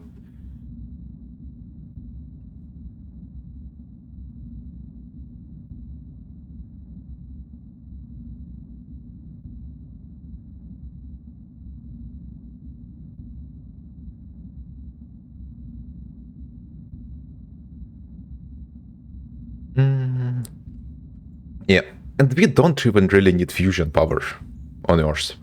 Like, with the solar technology, with how cheap solar panels are, and what the big, cheap sodium batteries that are very cheap to produce as well, that don't require any mining of like lithium and stuff in large amounts.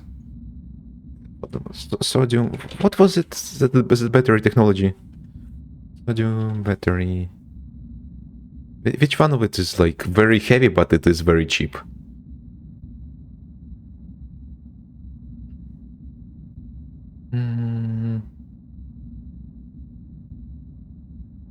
Sodium abundant. Also, I think they are very fire safe, so they pretty much don't ignite. A sodium ion accumulator is operational for fixed electrical grid storage. Yeah. Grid storage, lead acid, no. Lithium, no. Sodium. Alternative sodium-based batteries increasingly being considered. Compared to lithium-ion, sodium-ion, lower cost, better safety, similar power delivery, lower energy density. Energy density doesn't matter if you don't need them to be mobile. You can literally, this is lithium ion, but you can literally just make giant racks of them on the ground. Sodium not fully commercialized. Well, we'll see. Largest base utilizing sodium ion technology started operating in 2024. Hubei province, China, I guess, right? Or am I being... Yes, China. I assume China because they have massive solar farms. I checked that a few days ago, but solar power. Concentrated solar power is just so cool. Looks so cool. Literally just... What is this? Heat ray mirror. Okay. It is very cool. Literally just a bunch of molten salt. And the fun thing about it is that you can... Because it doesn't cool down immediately, the molten salt or whatever it is. In these power plants, you kind of have more even distribution of power throughout the day.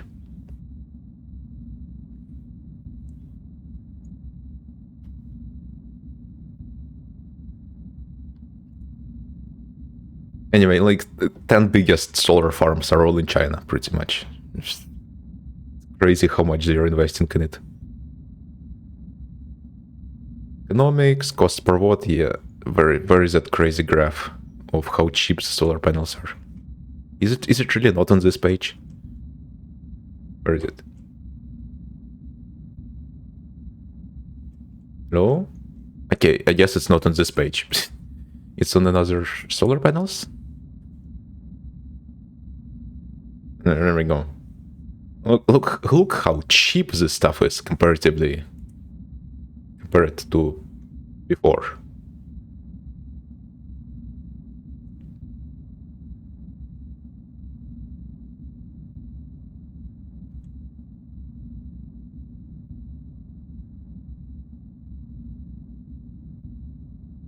Yeah, oh yes. Just the price just keeps going down.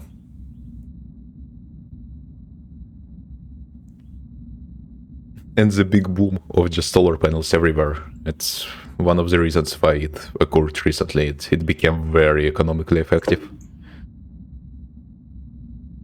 To place them literally everywhere.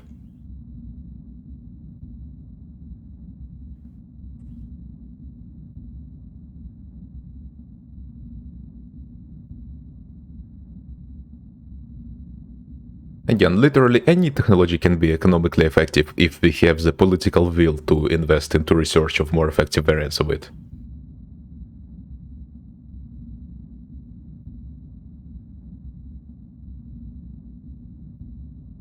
But sadly, that's not how the current political landscape works. So much lobbying and stuff.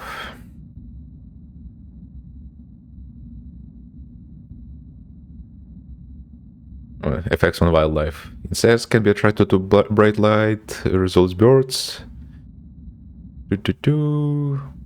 Large numbers exaggerated, rigorous reporting, 300 bird fatalities, and electrified boilers. They can cover the search efficiency, mortality. Ooh, okay. Then,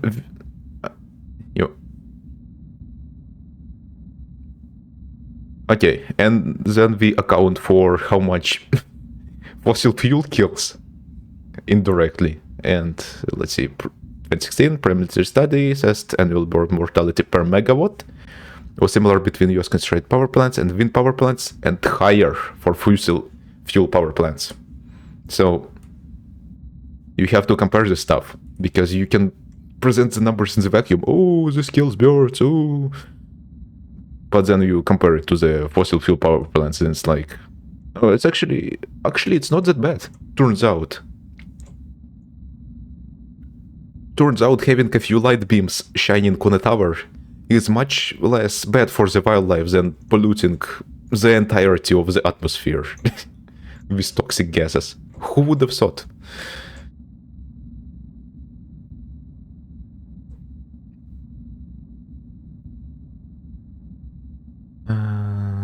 Okay, where is that page that compares solar power plants? Where is it? No, where is the comparison? Comparison? Hello? Comparison between the power station? Solar power. Let's just search. No, don't give me a page, just give me all the search results. Solar power. There. Here. Right. Solar power by country? No. Photovoltaic power station? Balcony solar power. List of largest power stations, maybe? What was that page that I found? Solar statistics by country. Okay, yes. You can really see China is just generating so much stuff. You also have to look at how fast each country's solar production is growing. This is not the page.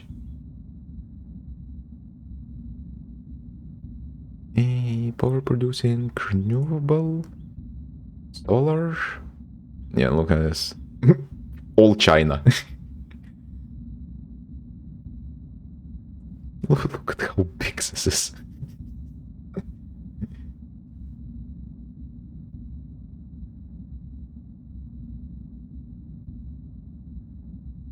List of photovoltaic power stations there. Yeah. All China. And then we have other countries below it.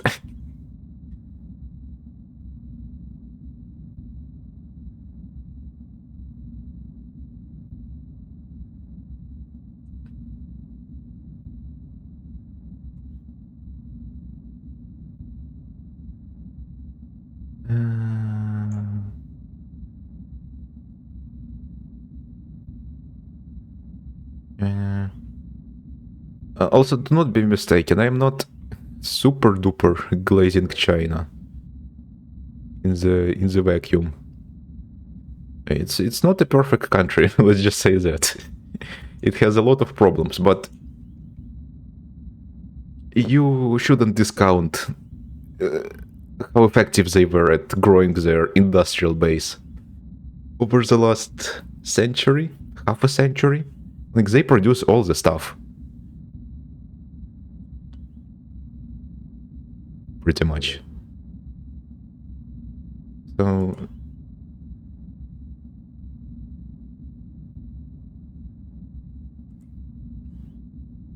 it's not perfect. It's not as horrible as I might say. It's not as good as some might say, but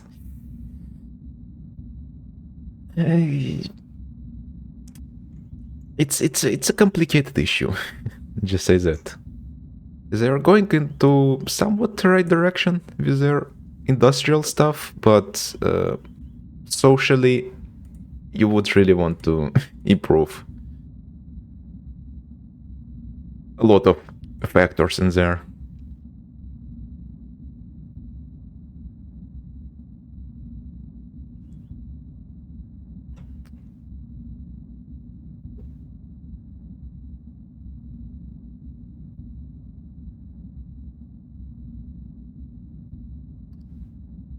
What were we doing? Right, so we were building space engineer ships, then we decided to compare thrusters. Then we just went to spaceflight in real life. Then just power production. And then geopolitics, I guess. It all just comes down to that, as always. God damn it. Everything is political. It do be like that.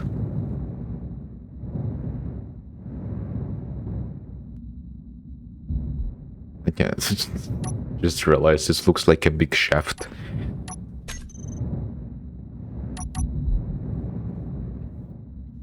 I present to you the stupid. It has an absolutely psychotic thrust and power management, where you can just disable the big ions and the sideways small ions, which are mostly for decoration. And with that, it just maxes out the reactor.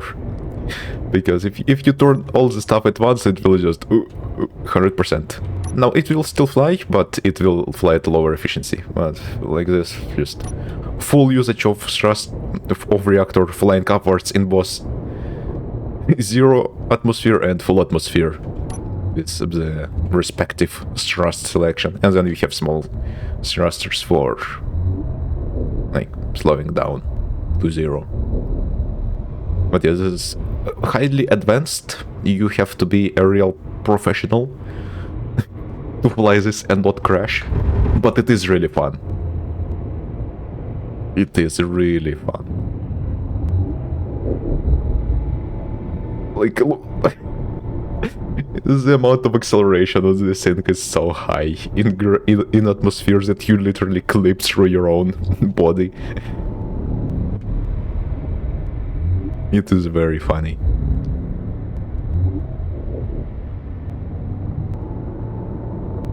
Yeah, this thing has like 10 Gs of acceleration in atmosphere. Like, look at this. And we're at max speed. And then we can just cruise. Look at the maneuvers we can make.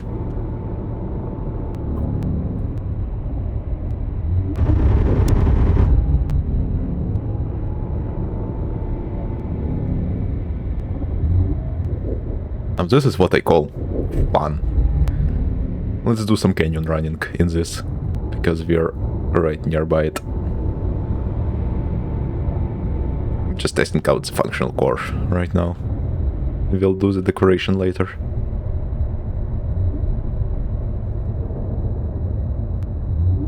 We change our direction.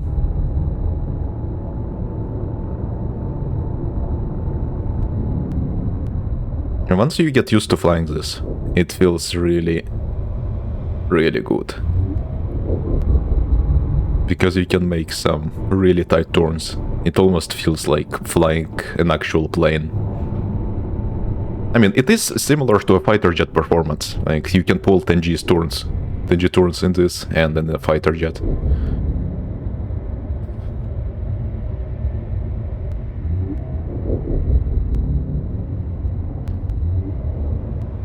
Oop.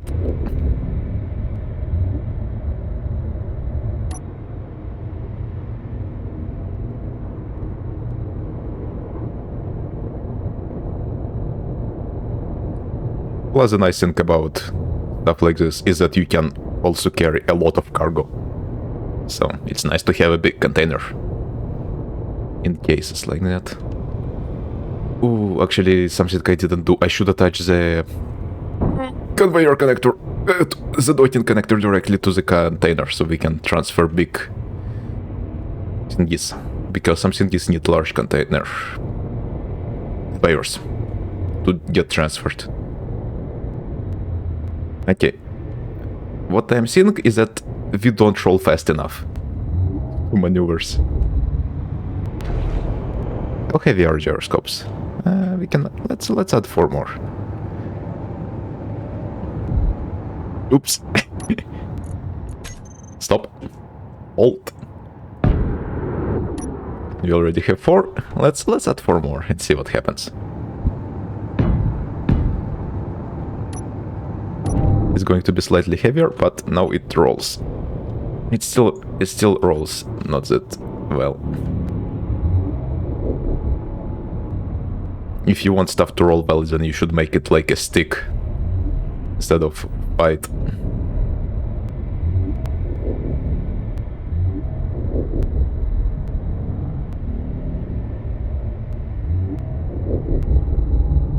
Oop, oop, oop.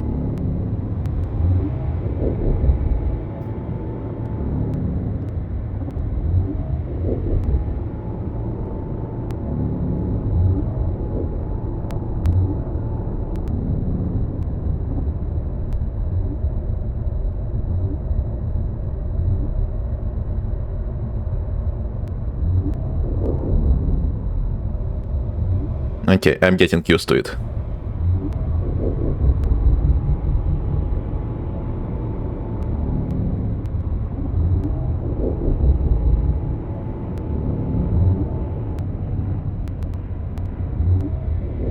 I think the audio is speaking from this much rust.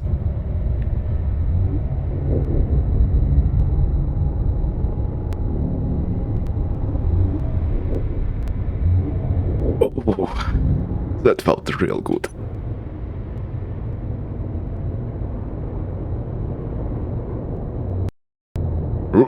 What was that?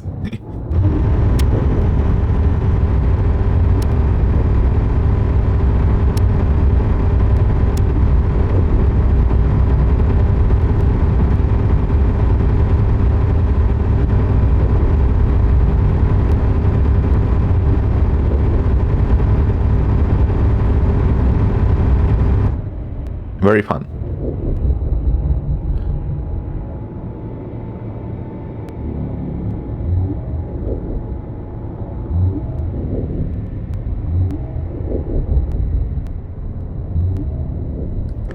Also,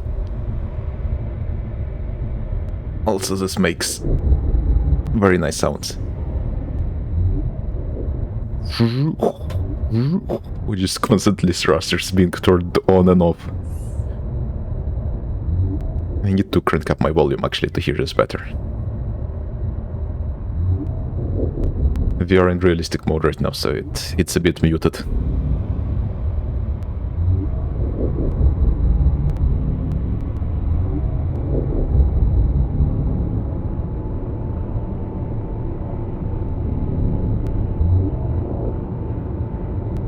Oh, careful, careful.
Very fun.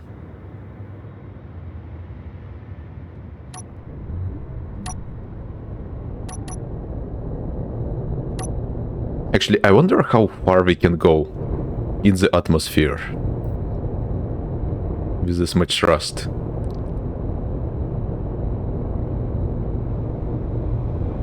And now this is, I think, 120 kilometers per ton. The usual per ton is 60. So this is bigger than usual.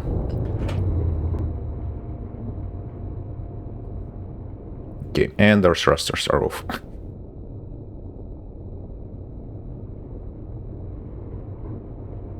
Slow down. Slow down. Slow down. What is happening to the blocks? Why are they just getting weirdly teleported?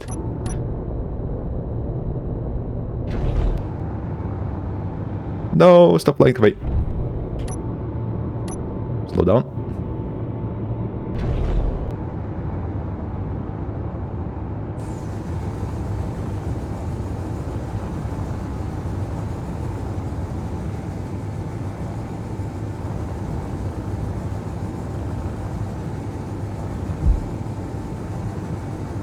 Okay, enough looking at it.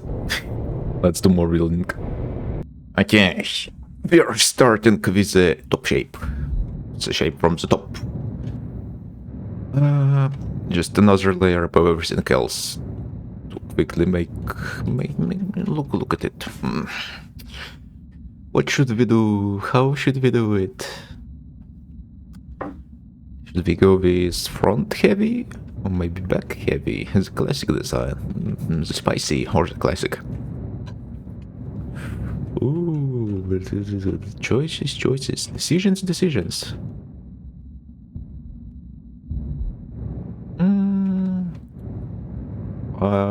I guess we can go with the back heavy. Okay. Let's see. If we do this like this and that like that, and then that we do like this and this like that. Let's see. What if we do shish like shish? Maybe perhaps.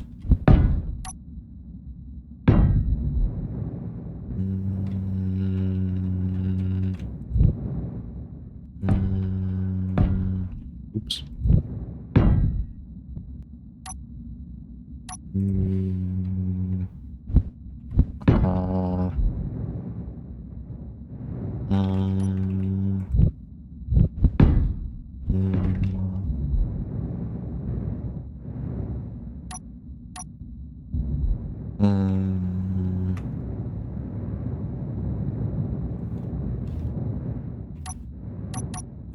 Please hide yourself, center of mass display. It's not on the same level as the thruster plane, it's above it. Kinda hides it, I guess. We are just ripping every popular ship. The Millennium Falcon, the freaking Great from Elite Dangerous. Fun fact, Great Phantom is my favorite ship in Elite Dangerous. Okay, fine, I guess I will show it. This video is already long enough. Might as well make it even longer.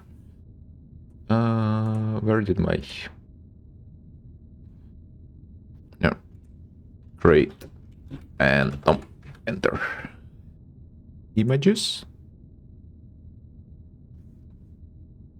Oh my goodness gracious. Can we get the normal version of it and not... That's pretty nice. I really like pancake ships. It's pancake. Pancake. Ooh, pancake. Pancake ships. Flat ships. Very fun. What the hell is this?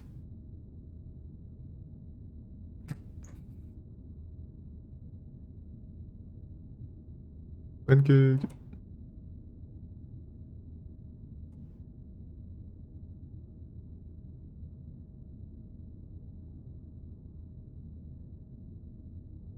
There's also a crate Mark II. Yeah, we are just straight up ripping this stuff off. With our design. Well, it's fine as long as we... as long as we admit to it, I guess. Let's see. Aluminum Falcon. Welcome. Is that how it's pronounced? Mille with two L's, one N? No, it's two N's. Or is it one N? Wait, someone says one... What? Is it one or two N's? What the hell? Or is it another case of British versus American spelling? Okay, two N's. Language is difficult.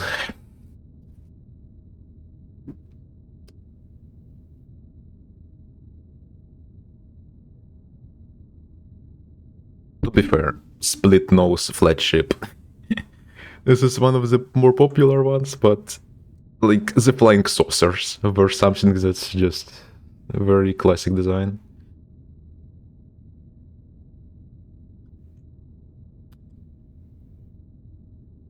It is a very nice and iconic design, I have to say. It do be nice. It do be like that. Also, the asymmetry on it is nice as well.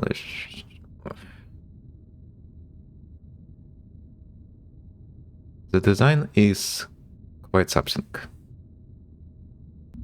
Yeah, I am now ripping off the modified ship that we did. The color scheme. Very, very similar, just making something very similar. We're here.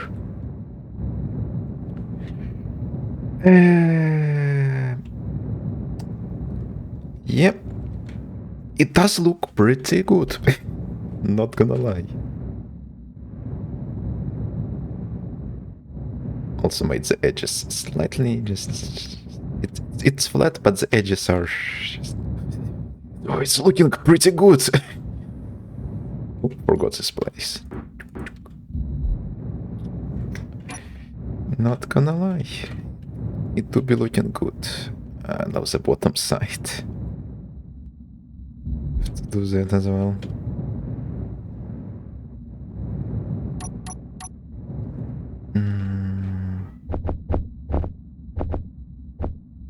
This might need to be like this, actually. Perhaps.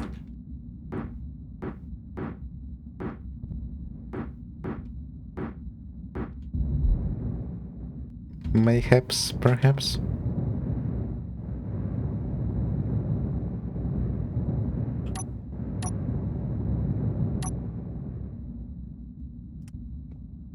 Not looking bad. Quite decent. From the top.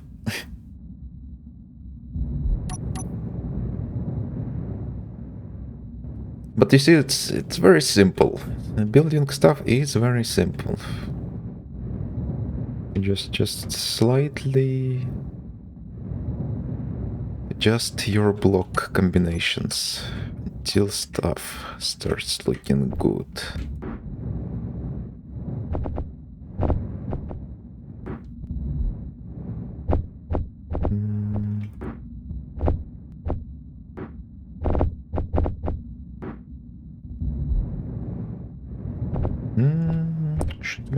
What kind of material should we use here, I wonder?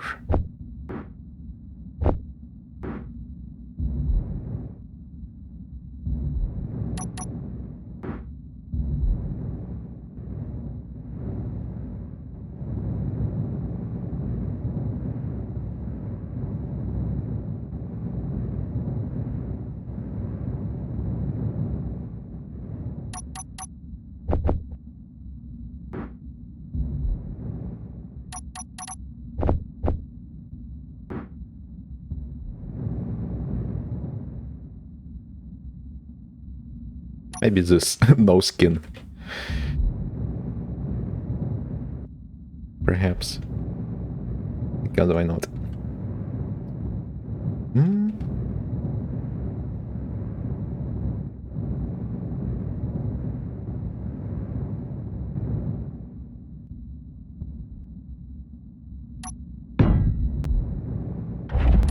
I'm using the default cockpit, by the way, because I like it. It has great visibility. My favorite is the industrial cockpit, but that stuff is DLC, and we try to build stuff without DLCs here.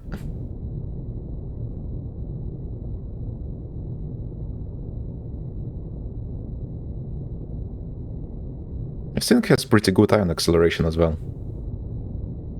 It's not as crazy as atmospheric, but it's pretty good.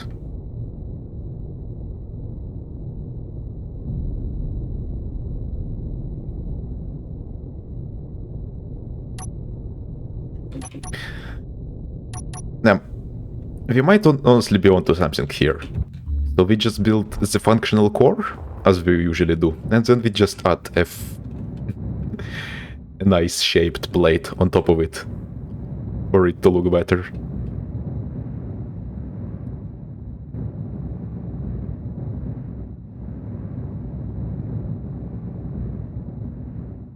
And the other sides we ignore. Okay, I'm only half joking. We have to add some more stuff. But this is a very good and simple solution in terms of both amount of effort and how good the outcome looks and how easy it is to replicate.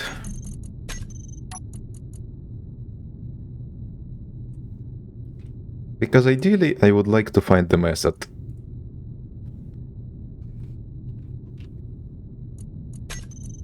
that is very, very simple but produces very good results. So both me and other people can replicate it quickly. And every ship can look a lot better. Because it's one thing to do really super duper advanced engineering and just spend hours on even the smallest ships.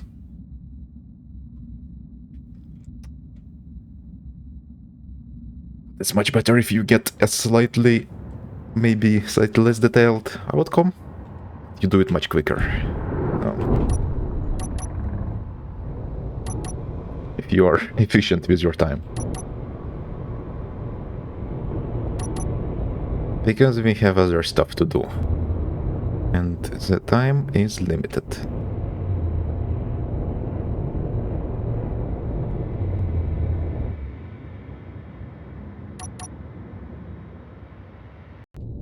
We are on the moon.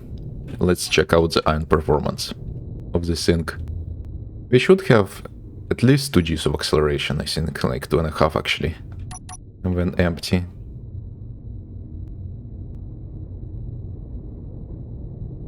It's not as crazy as atmospheric, but still, it handles pretty well.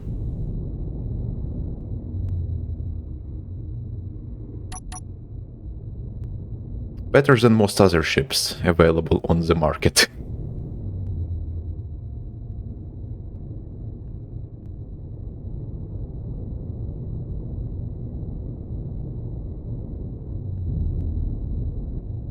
As you can see, I can pull decent maneuvers.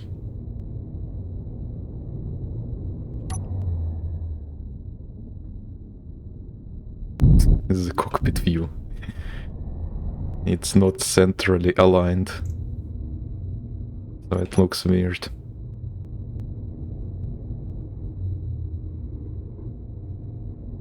Mostly we could centrally align it. Might lot very easily.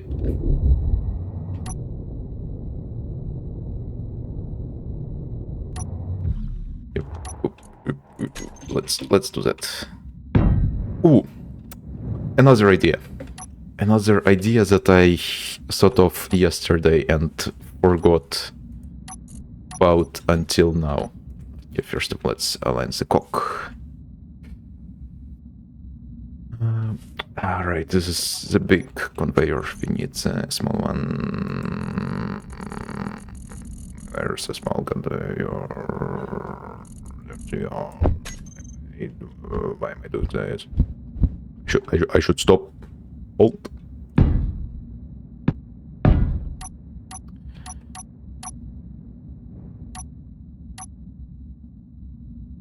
As an industrial cockpit, I really like it. Look at the view from here. Oh, the visibility. And the screens are right in your eyesight as well. It's so nice. Shame, it's a DLC cockpit. Flash cockpit, I don't like how few screens, only 2 screens it has. And there's less visibility. Anyway. Basically something I came up with and we are going to try right now. Very secret glass panels.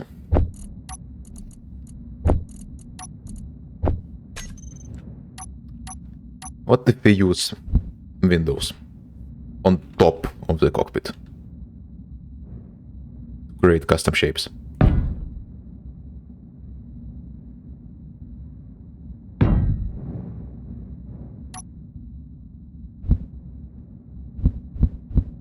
It should add a little bit more protection to it, while also potentially making it look better.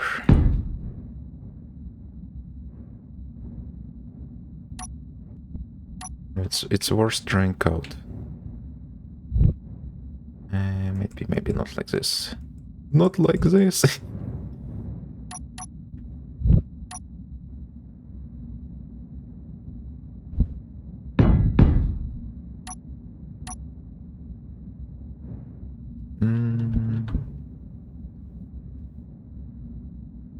Let the window here, here, and then we want to have this slope here. Alright, how are you looking?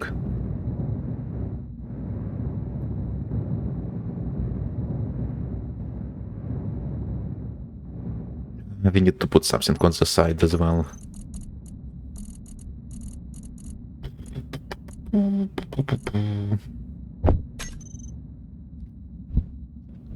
Because it's like, the idea is pretty much the same as making a custom cockpit. But then I was like, what if we use an existing cockpit block as the start of it, instead of fully just enclosing a seat that's not pressurized.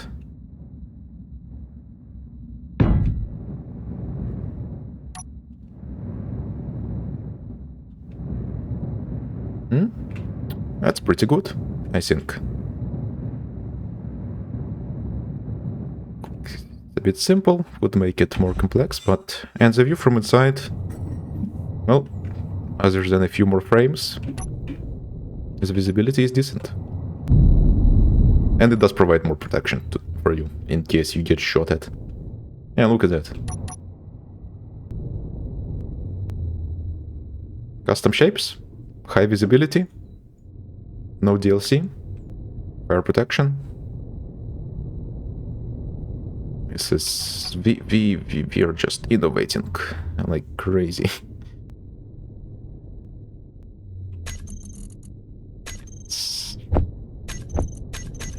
Toggle the maneuver thrusters. I added a few more thrusters forward just for the looks, because it won't matter that much, really.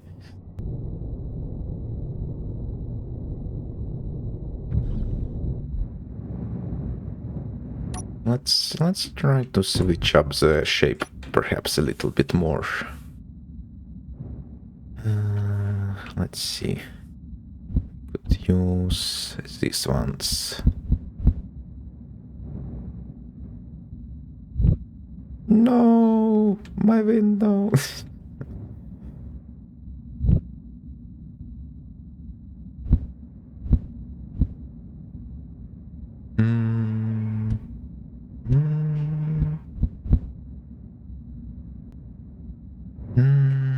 I don't know.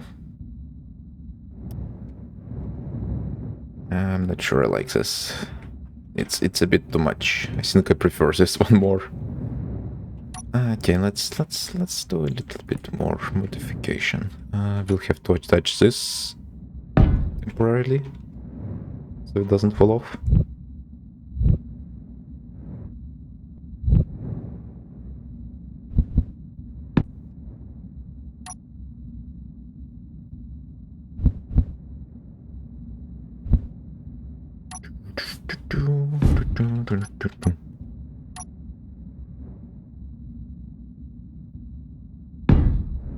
Something like that.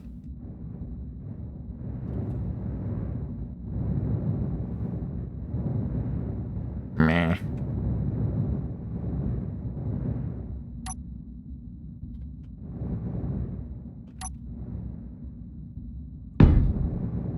Yeah, let's do the full-on just straight up silly thing.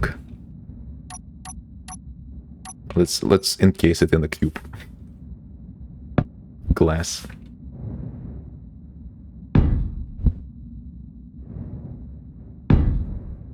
How are we looking? Oh, that is very stupid.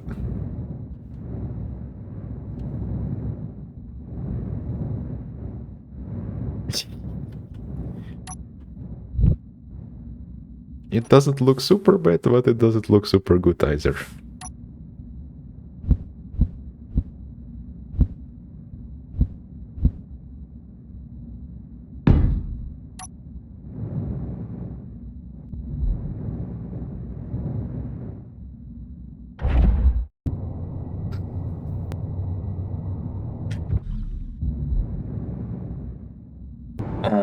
I seriously cannot choose what texture to use.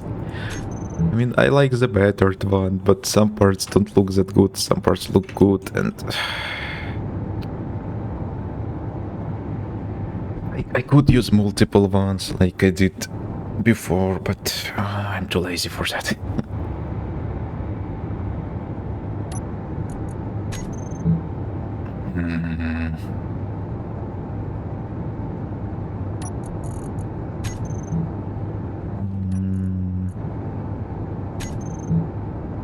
Just use none to flex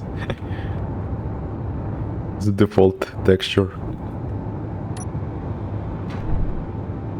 Also added some atmospheric thrust, small ones for maneuvers to stop in atmosphere because ions are not enough. Plus they look nice. Spinny.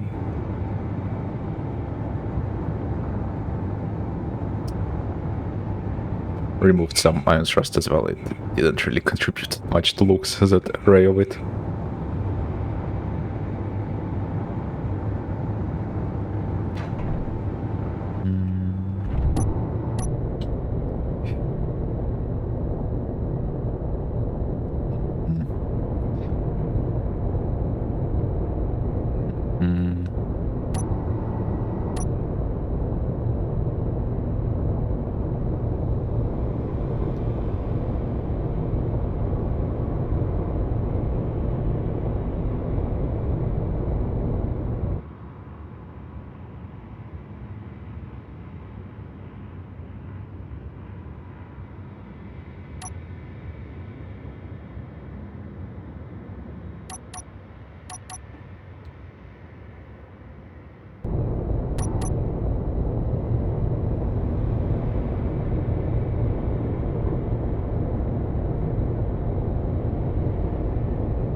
I think the problem is I should try to accept good enough with the ship, but also maybe not. Maybe I should try doing stuff.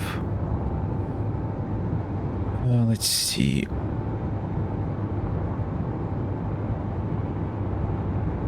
I think it is good enough. Just need to add some smaller devices, utility, and that's it. Lots of innovation. Very good. Very nice. Useful as boss, a light fighter, a freighter, or maybe some light trading, or just for fun with it. Any freighter can double as a fighter when it's not loaded, because you have a large amount of thrust. As it's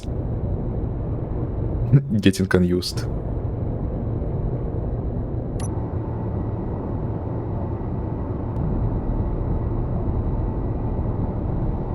Isn't that like the premise behind the Millennium Falcon also? Like, it's a freighter ship, but it has insane thrust and jump drive because of that, so when it doesn't carry anything, it's very fast.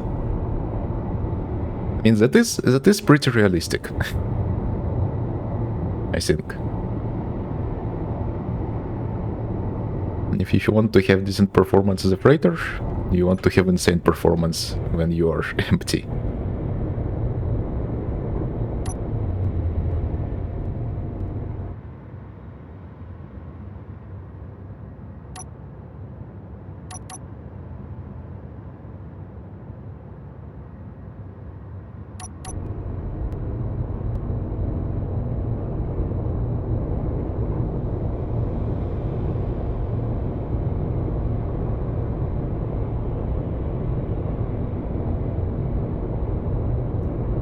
I think in the modern world you can really see that with like maybe trucks and trains maybe. when they are uncoupled from their cargo. You can really push them hard. Though maybe not. I guess they have gearing more towards like torque and stuff.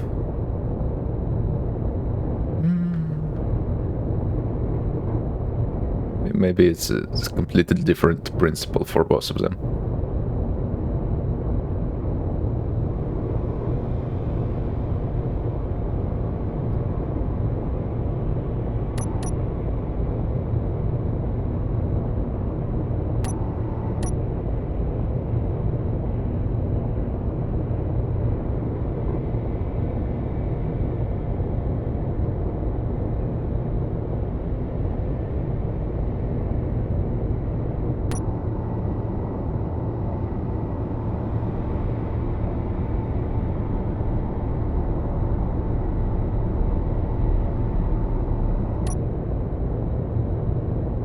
Oop.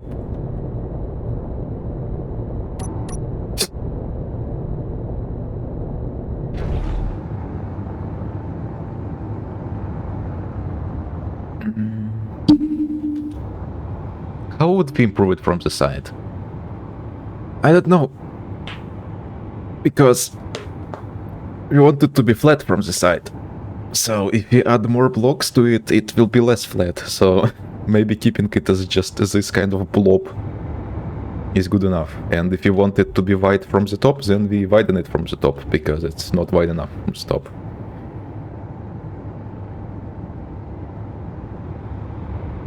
I guess that's all there is to it, really. The top view is all that matters.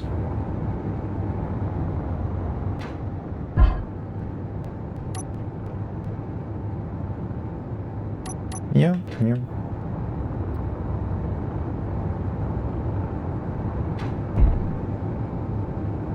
This video is going to be massive, because we went on like 5 different tangents while building this tiny ship. A good way to see the actual performance of the grid is replay mode. So make sure you're in a world with autosave disabled, Alt F10, replay tool, add character. Let's see. Change character. Oh yeah, we can change them using F6. Okay.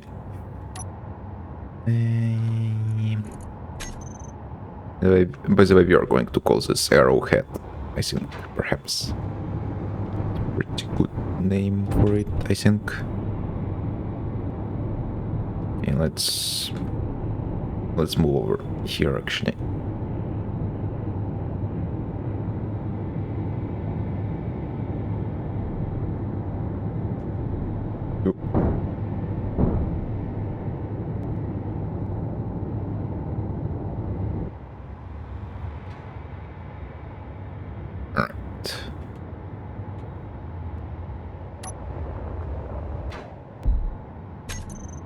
Save. And now we can record plus replay. And let's record some maneuvering.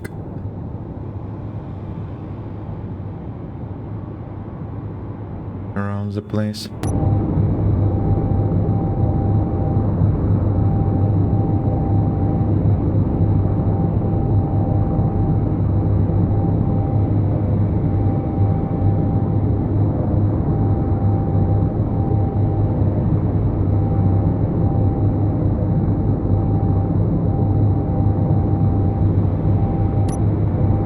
Let's fire the guns as well.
good enough.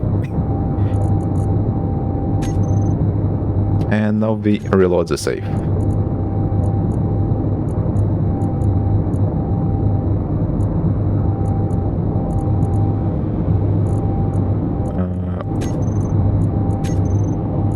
Is there an option here, or do you need to exit to the main menu?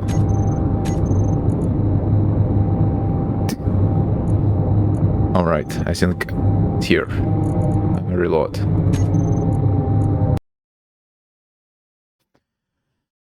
And now we wait.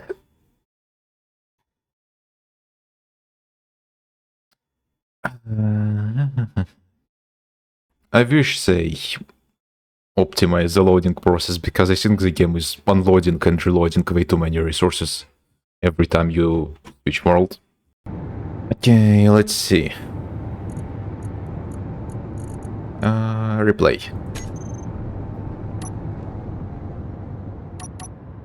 Oh, there we go.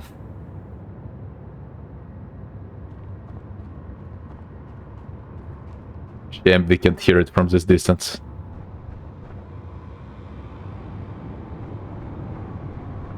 Jesus. This looks unhinged.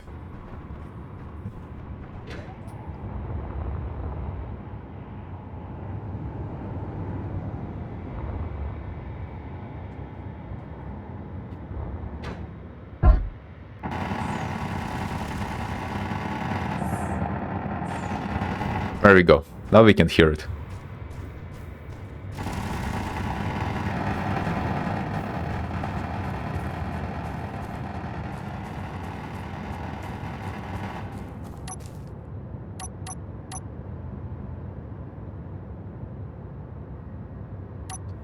I think this raster sound distance should be a lot further.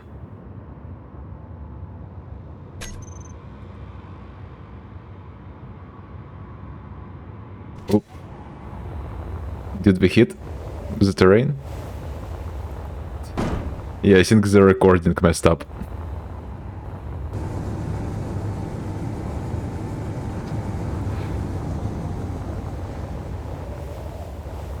Oh, that was fun.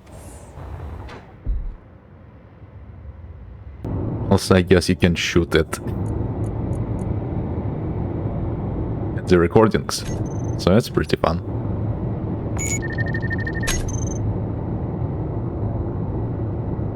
Hello? Are you going to... Huh? What? What's the issue? Hello? We going to start the replay or what? Well, that's weird.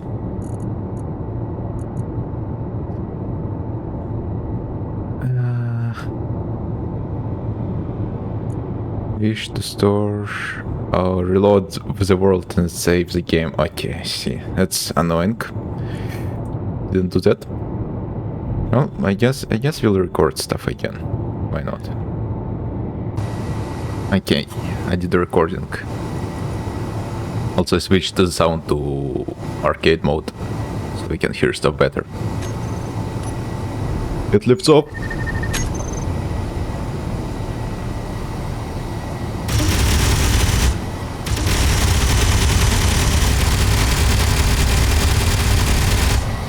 Oh, we went flying a bit too far.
I'm pretty sure the game just crashed for some reason. That doesn't usually happen. Yippee! God damn it. Okay, my testing with the replay tool did reveal that there was simply not enough forward thrust. You can't do everything by just tilting your ship. It's good to have forward thrust to always stay at maximum velocity if you need it.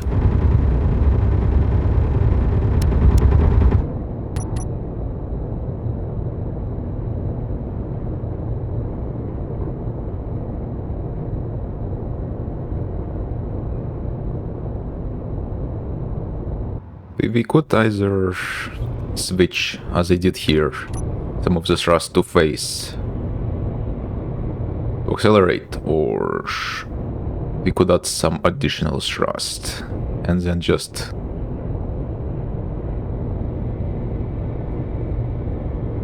hope the reactor splits the output when needed.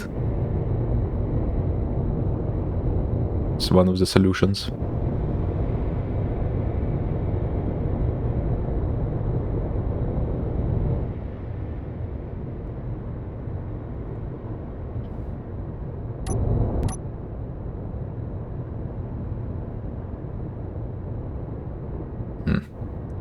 But yeah, having enough forward thrust, I guess it is important.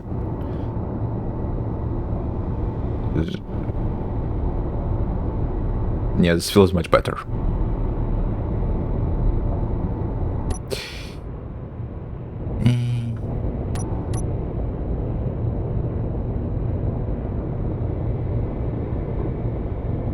But you still should have more upward thrust, I think,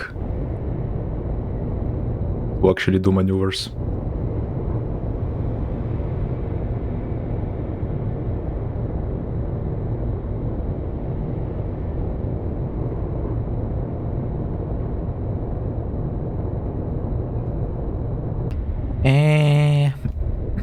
Nah, I think I will keep all the thrusters upwards, because effectively, if you want to have a little bit of forward thrust, you can just pitch the ship a little bit down and fly like this.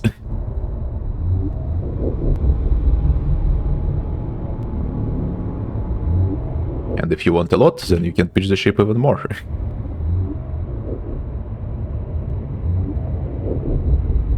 Fly like this.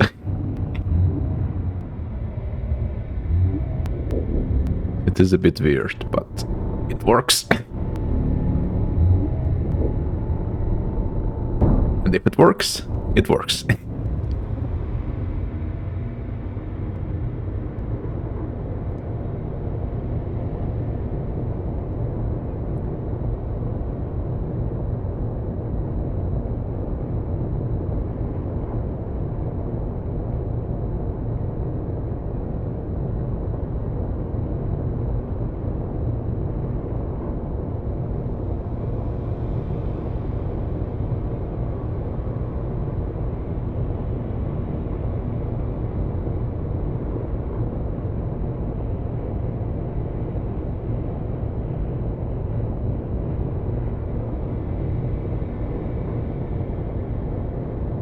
Damn, this is weird.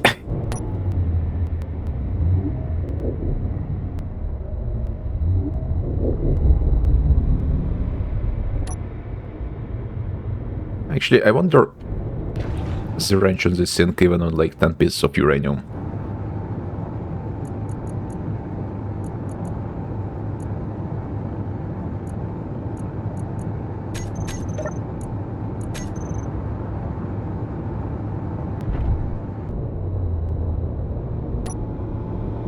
"42 minutes at maximum thrust. And for just lining, 4 hours. Pretty good. That's on 10 ingots, 10 kilograms.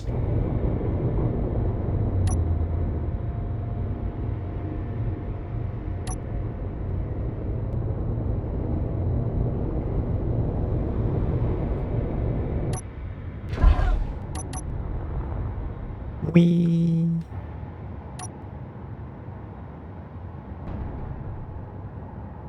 Nailed it.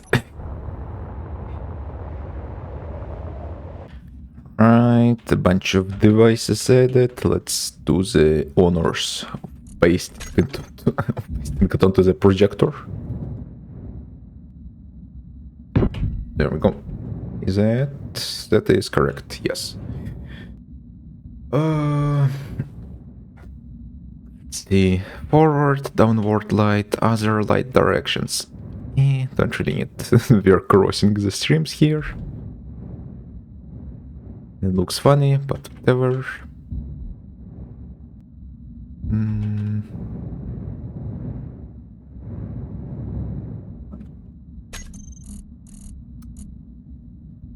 Let's see, what did we do on this one? On this one, we added way too many spotlights. That's what we did. In every direction. Do we need that?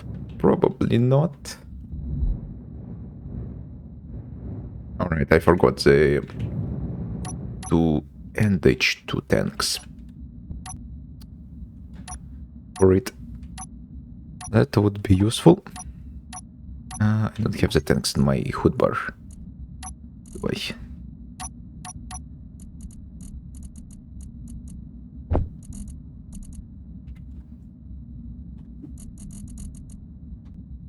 Anyway, here's how the core of the ship looks like. I added some more changes.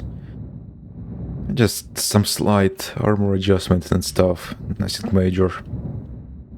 Added a ladder on the top so you can reach the survival kit. Even without jetpack. But yeah, you can really see the difference. Just weird, ugly Chongus. Bam. You surround it in a flat layer of armor as wings. It's like 10% of mass. And it looks pretty good. From below, from up, especially. From the front, yeah, pretty good. From the side also pretty good. Just really breaks up the weird blobular nature of the core of the ship. What else? Hydrogen and oxygen tanks have their holes open so you can access them directly. Reactor also, there's no batteries on the ship, so you will need to input the first piece of uranium into the reactor directly because the conveyors will not be functioning without power.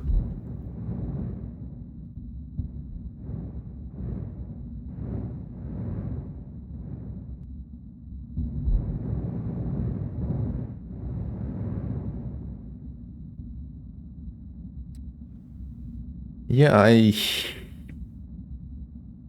don't know what else to add.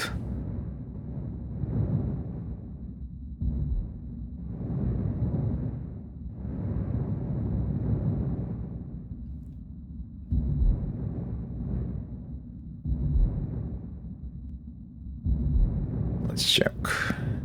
We got the air vent, yes, beacon, just because why not remote control. I mean, we got all the stuff we need.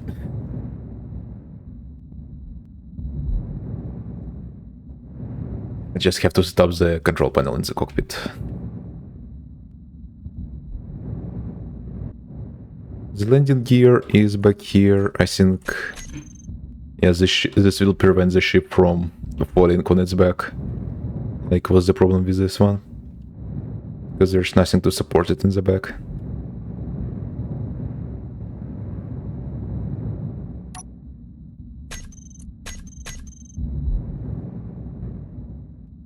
Okay, I think it's pretty good setup. I removed the beacon because we don't need a beacon. No one uses beacons pretty much. We need antenna in remote controller for, well, remote control. But beacons, meh, kinda useless. If you need to project your location to someone far away, you can just send the coordinates. Yeah, this stuff set up. Control panel, everything renamed, everything set up.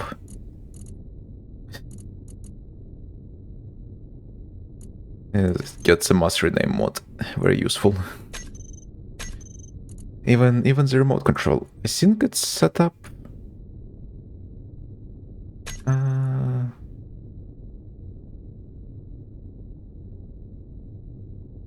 See. Collision avoidance. You probably should enable that. Flight mode. One way, I guess.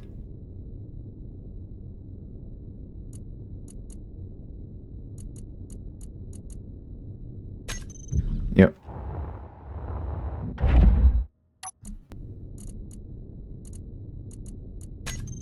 Yep. All very much controllable.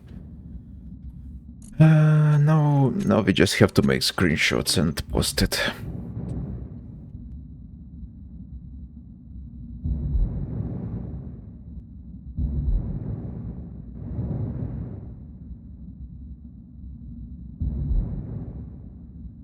Yeah, that's it then, I guess. Oh, there we go. Rotation modifier for spectator camera. Alt temporary boost. I just disabled from mod config.